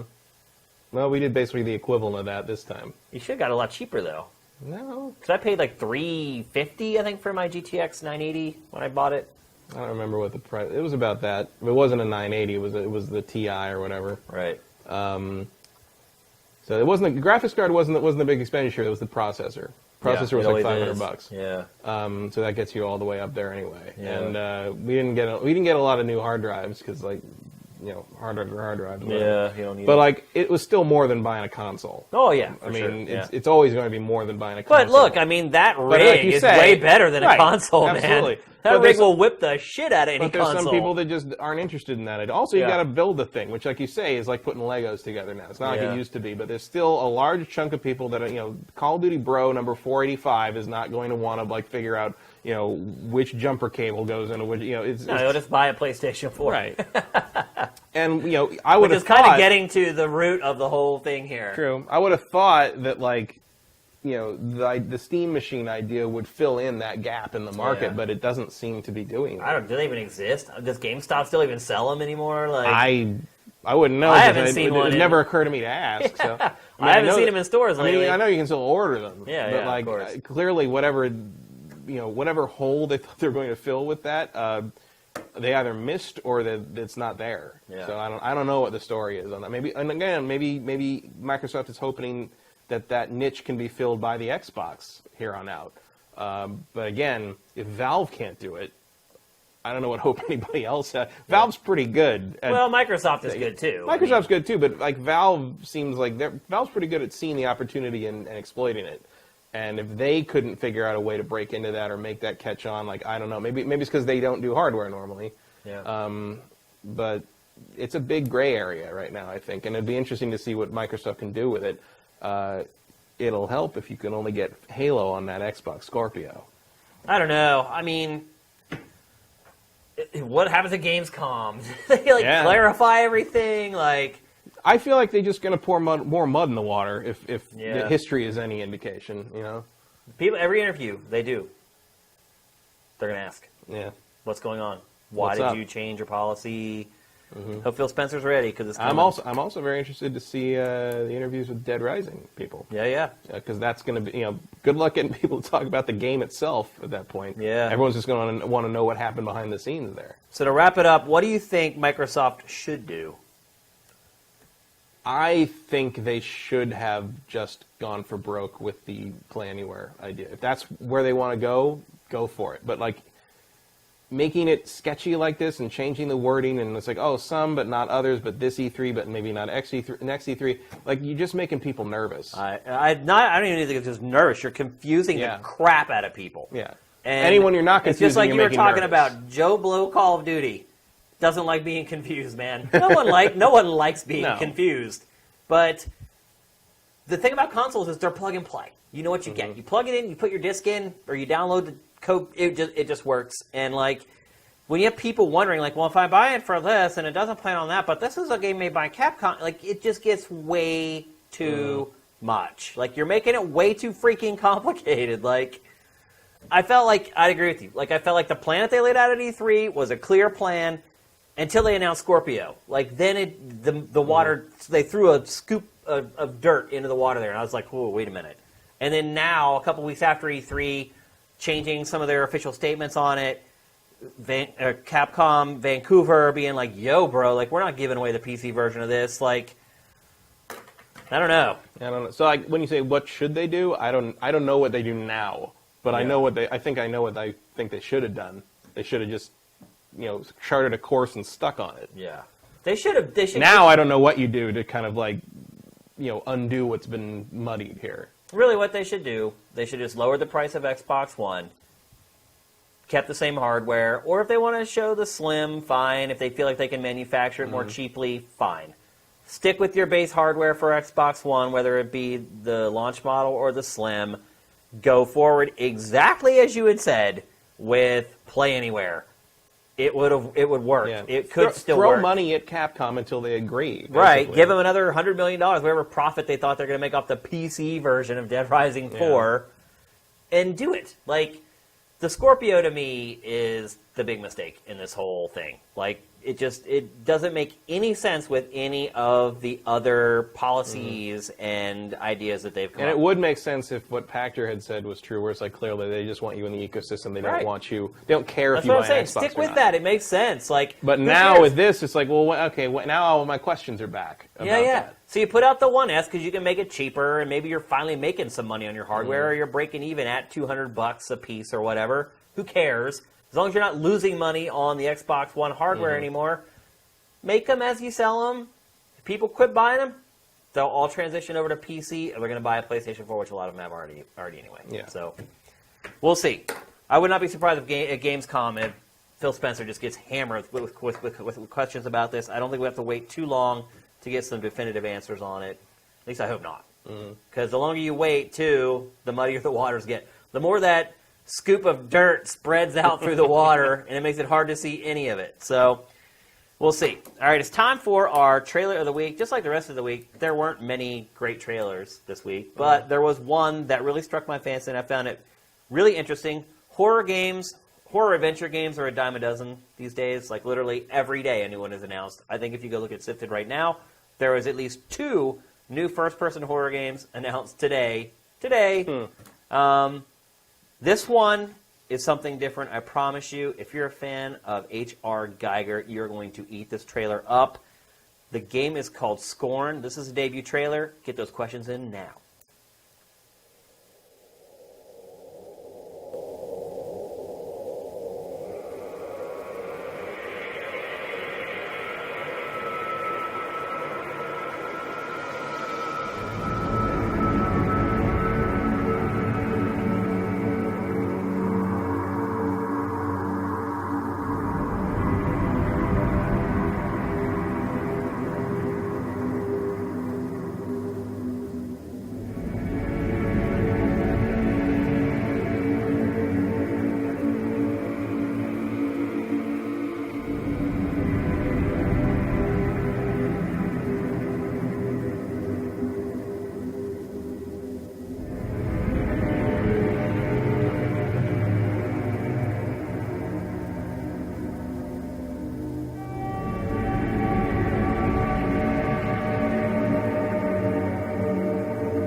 All right, so that's a little bit like what I was talking about with Resident Evil. Is it like this more serious, occultish tone instead of this kind of campy action movie thing that they've been doing? Definitely see the H.R. Geiger influences in there. I mean, he could probably sue over that game. Well, he's dead. So. Yeah. Well, he has an estate that I'm sure is very sue happy. So, yeah, that game I think is being made by an all-star team of developers who left big studios and went to do their own thing. So a lot of that going around. Yeah, there is, and I don't blame them. So yeah, that game looks really interesting to me. Again, I'm a big fan of horror games, so maybe it has a little bit more of appeal. But it also looks different, which is increasingly more difficult to find in games these days. So we should get more on that game pretty soon. Let's get to the questions. Let's see. Here's one I saw right out of the gate. Rewind Play Labs. I started watching old episodes of Invisible Walls for nostalgia of the old days of the industry. Do you ever watch old episodes of a show you made for nostalgia purposes? Sure. I would say... I have a whole box of X-Play DVDs that I sometimes put in. I watch way more old X-Play stuff than I do old Invisible Walls. Because Invisible Walls is topical. So it's like we're talking about games that came out that day. X-Play does that, or did that. But it also had like sketch comedy and like cultural references in it, which gives it a little bit more of an evergreen flavor, and it gives it a little bit more legs. Yeah, I just pulled out the desert episode, the Fear and Loathing one that I wrote and directed back in the day. That kind of established this sort of, from then on, all of a sudden we could do narrative episodes, and that changed how the show worked. Yeah. Because it's 11 years this month that we shot that. Yeah. Out in the desert, and it's SD and it's shoestring budget, and it's there's a bunch of things in there that I can tell, like, oh, I didn't notice the camera shadow on Adam's head in this one shot and stuff like that. But overall, like, it holds up okay. Yeah. The other thing I would say about watching old Invisible Walls episodes is that because there were so many people on GT and it was free, anybody could come there, and like most of the people who voiced their opinion on the show voiced negative opinions. Like, I would often sit there as the host and be thinking to myself, oh, I need to wrap this guy up, but people always give me crap for cutting people off. So it's just like very awkward. Like, I just felt like the whole time I'm sitting there, I'm like, I was caught in this weird conflict between making the show as good as it should be and trying to make sure people don't hate me. I don't know if that makes sense at all. But that's the way I felt on that show a lot of times, is because people are always like, you cut people off, and then you blather on and on. I'm like, well, I'm the host. Like, it's my freaking job to wrap it up and keep the conversation going, and then introduce the next topic. So I felt like a lot of times on that show, I was very self-conscious while we were recording it and worried about, like, what were people thinking. And when I watch the old episodes, it takes me right back to that state of mind. Like, it's really weird how it does that. And I'm like, oh, I remember exactly how I felt. Like, oh, I remember Mike Damiani was blathering on about Zelda again for like the 20th time in the last 5 episodes, and I told him to wrap it up, and then 50 people told me I was a jerk for cutting him off. It's like, there was no winning when doing shows on GT. And like, I know a lot of you guys came from GT, and you are the good people from GT, but there's a lot of jerks on that website too. So, yeah, I don't watch a ton of the old Invisible Wall stuff. I did go and like look at a couple really quickly. When IGN started like uploading the archives, and just tried to find ones that I remembered that I really liked and had fun with. But yeah, I don't spend a lot of time on nostalgia because I think the memories were great for you guys, but being the host on the show and the editor-in-chief of that site a lot of times really sucked, to be honest with you, because there's just so many. It's like YouTube. There's just so many people that are just freaking jerks, and after a while you get tired of dealing with it. And in honesty, I feel like a lot of times those negative opinions affect creativity and people's willingness to take risks and try new things because fear of ridicule or whatever, being berated in public sucks. Well, luckily most of X-Play predated social media, so we had no idea what anybody thought. Yeah. Except for the occasional hate mail. We got a lot of hate mail, but like it was easy to ignore. Yeah. So yeah, I guess that's the best way I could answer it. Which is funny because like everybody says, oh, gaming and stupid humor don't mix. It's like now it's like, well, welcome to YouTube, folks. We're ahead of our time as far as I'm concerned. Yeah. Did you find a question while I was yammering on? Yeah, Justin Horman asks, do you think Nintendo making a controller for mobile devices will lead to more mobile games that will appeal to core gamers being made platform-wide and draw in more customers? There's already been controllers that will allow you to connect to mobile devices, but is the fact that the Big N is doing this going to affect the landscape? You want to tackle that one first? I think that it should do that, but I don't think it will. Because it's just not going, I think the market for peripherals like that on the mobile market is very small, and most people just want something they can pull the phone out, play it as it is. They don't need to carry anything extra, and that's just it. The fact that Nintendo's doing it is probably going to get more Nintendo fans to sort of like automatically buy into it, but I don't think it's going to reach any kind of critical mass. I think Nintendo's great at creating control interfaces, and I feel like if any company could create an interface for mobile that works and feels natural, it's probably Nintendo. Do I think that that's going to change much? I doubt it. I honestly just don't think that people want to play mobile games with a controller at all. Like, I just think that they are conditioned and used to playing games on mobile, on a tablet or on their phone with touch controls, using their fingers. I think if you like some of the, like that video we were showing for Play Anywhere, where it showed like people at like a bar with their laptop up on the bar holding like the Xbox One controller. That's bull crap. Nobody's ever going to do that. It's never going to happen. People don't play mobile games. They don't want to play with a controller. They want to be able to sit there while they're on their phone, on the train, or on a plane or whatever, play the little game, touch it, and then flip and check their email really quickly. Like, you got a controller, like, it's really awkward to do that kind of stuff. I just think it's a different platform. It doesn't need to be like what we're used to in that regard. And look, the truth of the matter is, Nintendo probably could make the best mobile controller ever. And maybe if Nintendo on down the road is really insistent on making fully featured mobile games, I'd buy the controller to play their games on mobile. And if Nintendo one day stops making hardware and goes all mobile, then hell yeah, I'd buy Nintendo's controller to play Nintendo's games. But I just think in the current environment, it's a moot point, really. It's the best way I could put it. S2 Sound Wizard is offering to make the achievement sound if you need someone to do that. S2 Sound Wizard, if you want to work up 5 jingles and send them to me, knock them out and send them. Very quick. They need to be like a second. Mm-hmm. Not some long, drawn-out composition, like literally like 3 tones in order. That's it. If you want to send me 5 revs of that, send them along. Send it to support@sifted.net. The Stand user asks, what's the scariest game you've ever played? Oh, wow. I think that's tough to say because you become conditioned to it over time. Mm-hmm. So a lot of games that like affected me really strongly when I played them, I play them now and I'm like, I almost laugh at like the stuff. I mean, honestly, the game that scared me the most was probably the first Silent Hill. I mean, as far as like when I played it, because there really weren't great horror games, and before that it's probably Resident Evil.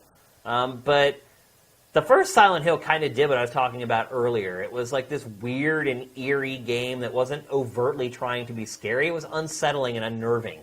And it's also lost its way. Another franchise that kind of was on target at first. Lost its way pretty quick. Yeah. It's been a long time since we had a good Silent Hill game. Yeah. But I would say probably, the first Silent Hill is the scariest game I played at the time that I played it. What about you? I don't really find games scary because I find them to be, by definition, you have the tools and ability to get past anything in a video game or it's over, right? So I don't really find that to be scary. I do find, like a good atmosphere to be unsettling, and like you said, with Silent Hill 2 would be my pick. Yeah, I mean, that was a close second. I mean, I like Silent Hill 2. I thought Silent Hill 2 was like going to define that, each Silent Hill game was going to be about a different character, a different theme, a different idea, but set in that town and how that town deals with Silent Hill 2 situation. is the better game by miles, by the way. I'm not saying that the first one was better, but I also had kind of gotten over the scares from the first game for the second one. The second one was much better, but it didn't scare me as much as the first. Neither of them scare me, but like I found Silent Hill 2's atmosphere was just like, they just nailed it. like from start to finish in that game, and I remember all the game. It was a very memorable game to me, and like horror games tend to not stick in my head, but Silent Hill 2 really did the job, so that would be my pick. Thanks for the kind words, Rewind Play Lab. I see you giving me props for Invisible Walls. I appreciate it, man. Here's from W. Matthew. How long do you think, if you think, will consoles be relevant? Granted, I'm a hardcore gamer, but with the RX 480 being in most off-the-shelf PCs in 12-ish months, I can't justify a console. I mean, I think Packer had it right. I think next generation is the last generation of video game consoles. Possibly, unless Sony keeps on keeping on. I mean, I think PlayStation will be the last console standing in the end. I don't know. It might be Nintendo. Microsoft will be the first one out. I think we can both agree about that. They're the last ones in, and they'll be the first ones out. I don't know. I don't know what Nintendo's going to do. I mean, conventional wisdom says yes, they would be the last one standing. But I have this weird feeling that like whatever the NX does in conjunction with how hard and fast their mobile is going to take off, like I can see them sort of like drifting to this like easy cash flow over here and making a very major change, let's say, over the next 10 years. That makes basically the idea of them making their own hardware obsolete. Yeah. It'd be a sad day to me, but I feel like Sony, because they are a multimedia company that like doesn't want to give up their autonomy in that regard. I think that, and I don't see them finding that alternate way to present their stuff the way Nintendo might be on the verge of doing here with the NX and mobile. Yeah. I can see Sony stubbornly sticking to it longer. I guess because what I'm saying is like not that Nintendo's going to fail out and disappear, but that Nintendo's going to find their new groove before Sony does, and Sony's just going to like hang on to the PlayStation. It already kind of has, with Amiibo and merchandise. But Sony's going to hang on to that PlayStation brand as long as they humanly can. After one more generation, which you're assuming these generations are going to last now 5 to 7 years, after the next one, like streaming is where it'll be at. Like there will really be no need for a console after that. Well, assuming that there's been the revolution in internet infrastructure that's going to have to happen to make that feasible in America, that's probably where it's going to go. Eric Estrada 12. Did you guys talk about Adam Boyes at all? I'm not sure. That's in reference to? Did you hear a story this week about Adam Boyes? Did he leave Sony or something? Oh yeah. I saw that was on my sift right before I left or something like that. Yeah. Adam Boyes left Sony? It was a Twitter. Yeah. Really? Yeah, there was a tweet about that. I remember that. Where's he going? I don't know. I didn't read it. I just saw the headline. That's surprising, to be honest. I'm really shocked to hear that.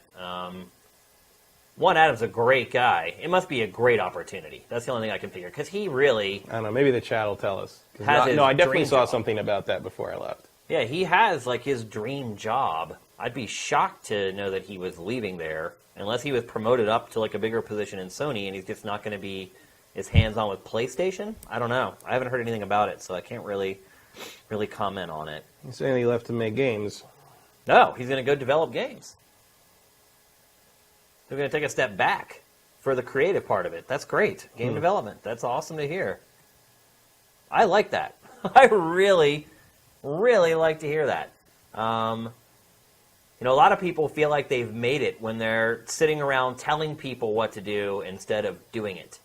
But I'm kind of the same mind as Adam. Like, I was a VP at Viacom for like 5 years or whatever, and I got restless after a while. I got tired of just going from meeting to meeting and telling people what to do, and I really missed actually doing it.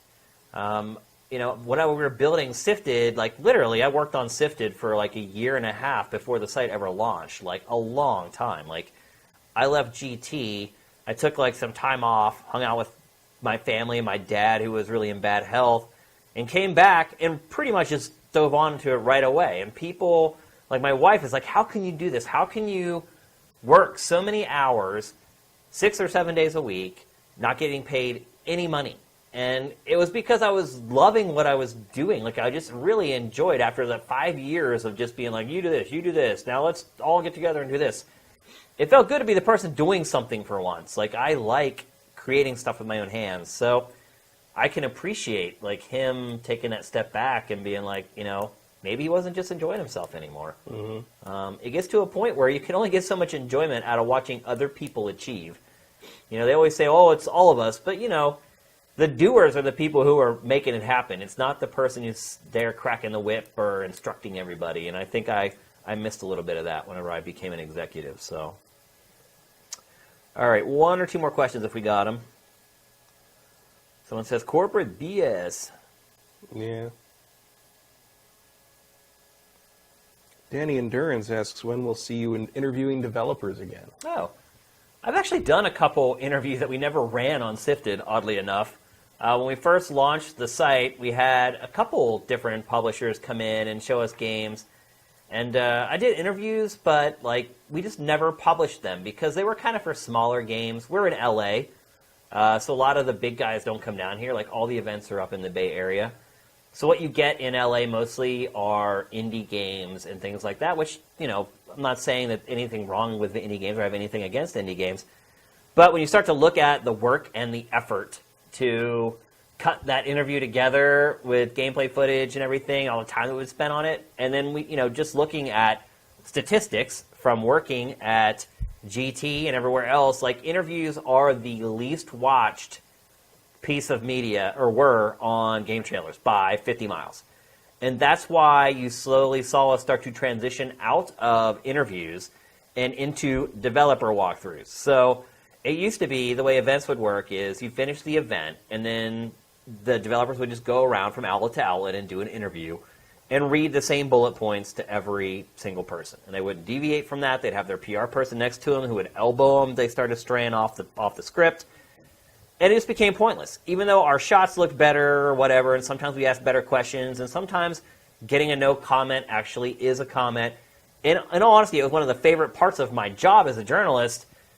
The bottom line is nobody else cared about it. Like, we would break, like, it's so sad. Like, we would break, like, big-time stuff in some of our interviews, and nobody cared.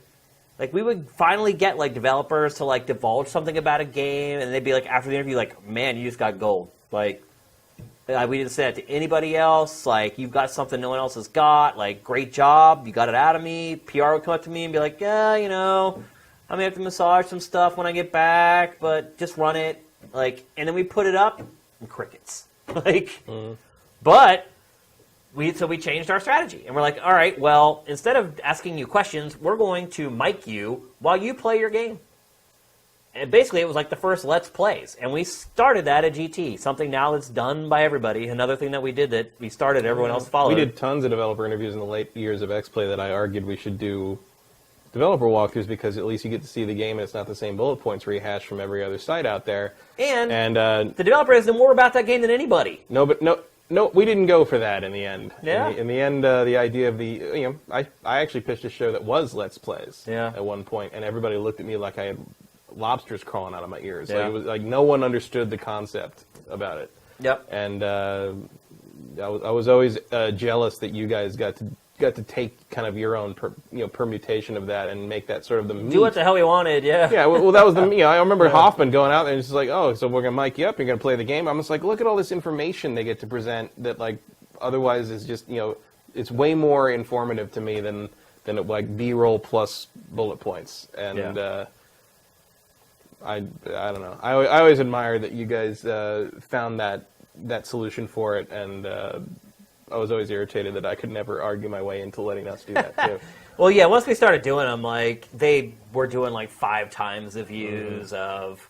Like, you don't really have that metric to go by when you're making a show. Yeah, because you're just like ratings. Like, you can't know one segment affected like the ratings of a show. Although we did, for a while, get minute-to-minute ratings on the shows. It was before we started, but that was when we were like daily and stuff. Do you know what the highest-rated individual segment of X-Play ever was? The review for Joe Danger. That's just... It's just coincidence. Just happens. It's just absolutely, it's just complete coincidence. But that was the highest-rated single segment in any of that. And now they made No Man's Sky. Coincidence? Yeah, there you go. There you go. That's huge funny. Coincidence. But here's one from Very Sauce. It's VERI7AS. Any reaction to Evo being televised on ESPN2? Well, I did it first. In 2010 and 2011, we put Evo on TV, and actually, my old boss from G4 actually emailed me this week to say like, hey, we were ahead of our time. Yeah. Because he did that, and he actually did some work for ESPN as well. Yeah. And he's just, I said at the time, I'm like, if anything can make it on TV, televised formatting from gaming stuff, it's fighting games because you don't even need to play them to understand what's happening. Yeah. And I mean, Starcade, if you think back, Right. Starcade was Right. the first ever esports TV show. Yeah, And it's that's still true. one of the best video game TV shows ever made. bite-sized games, you understand what you're looking at. It makes Yeah. sense when it happens. It's great. Yeah. And so I think it's good. I think there's a lot of drama in the community happening right now because like the ESPN broadcast is not going to be the same as the stream that's being broadcast on Capcom Fighters on Twitch. So I think there's a lot of questions about like who's hosting what thing, who's doing which where, is Seth back, what's Mike Ross doing? People are wondering, like, is that going to become a really crowded production environment really fast? There's an argument going on with the Smash Brothers community where, like, if Smash goes too long, are they going to cut them off to just start on time for ESPN? Because Street Fighter V is after Smash, it's the finale, and the only thing ESPN is covering is Street Fighter V. It's real interesting because it's like a big growth moment for the fighting game community, and everybody's sort of like, well, now what? Yeah, there's a little bit of stage fright, there's a little bit of excitement, there's a little bit of fear, there's a little bit of everything. Yeah. So I think it's really cool because I think so, too. obviously That's great. fighting games are my thing in terms of competitive gaming, and I'm happy to see that community get big, and I was always very proud to be part of it. And 2010 and 2011, we went and shot full episodes of X-Play with my producer, Ben Winter, who was just excellent, came up with a lot of good ideas that are used to this day in the fighting game stream production in terms of how you present the fighters and the players and stuff. And we were some of the first to like really interview these players and sort of Daigo and those guys and try to kind of get some personality out of them. Yeah. And present them as content. We did like the whole tail of tape matchup stuff and and it was a lot of fun. And to this day, also like those guys are super nice and super welcoming to me just because I tried to put that effort in and they appreciate it. And even though they're way bigger huge now, yeah. oh, it's way bigger now. Yeah. But like. Yeah, community does not forget where it came from, and I always appreciate that. So I think all the success in the world of them. I hope the ESPN thing works out for them. I hope it doesn't become like a political problem in the community. Yeah. But it's a very exciting time, especially as someone who like can't follow any other esports properly. Yeah. It's like, hey, it's something I can watch. Cool. I love it. I think it's best foot forward. I think ESPN was really smart with who it decided to work with.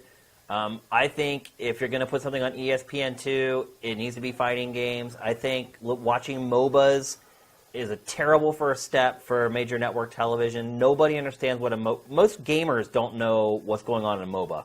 How are you going to expect ESPN's viewership to understand what's going on in a MOBA? It should have led with this instead of Heroes of the Storm or whatever. I get that Blizzard probably paid them millions of dollars. This is what ESPN should have been doing from the beginning. Swanson, I see you taking shots at me, bro. Come at me, bro. Your question, I see you went back and forth with someone in the chat, but basically your question was, here it is. Shane, do you use your own site? That's 2 weeks in a row you have missed massive news from Sifted. Dude, look at my user level on Sifted. I'm level 27. I don't just hand myself those levels, dude. I earned that level. So... yeah, I use the site. Do you realize we add like hundreds of pieces of content to Sifted every day?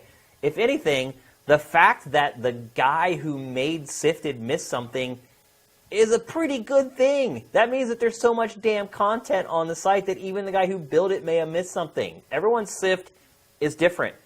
You may like Sony, so you may have jacked up your rating for Sony. So Adam Boyes' story popped right up to the top, and you saw it at the top of your Sift. I have all mine set in the middle, so his story may have been all the way at the bottom of my Sift. It's the way Sifted works. It means it's working. Also, that story broke when you were like importing videos and stuff. Yeah, I just told you earlier in the show that I work all day on this show, on the day of episodes. I saw it because I didn't have to get here till 6:30. Why you hating, bro? Why you hating on me? I bust my ass for the site. Why you hating on me? Anyway, that's why I missed it. There's a million reasons why I could miss something, and I think it's good that I missed something. If I see everything every day, that means there's not enough content on the site to keep everybody happy. So there you go. Let's see.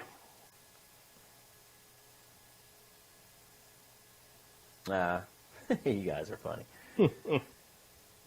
All right, that's it. I think we've answered enough already. Good episode, though. I really had a lot of fun with this episode. Lots of great discussions. Sometimes it's good to mix it up a little quiet bit. Week. Yeah, and not just talk about one game after another game after another game, or talk about a convention or whatever.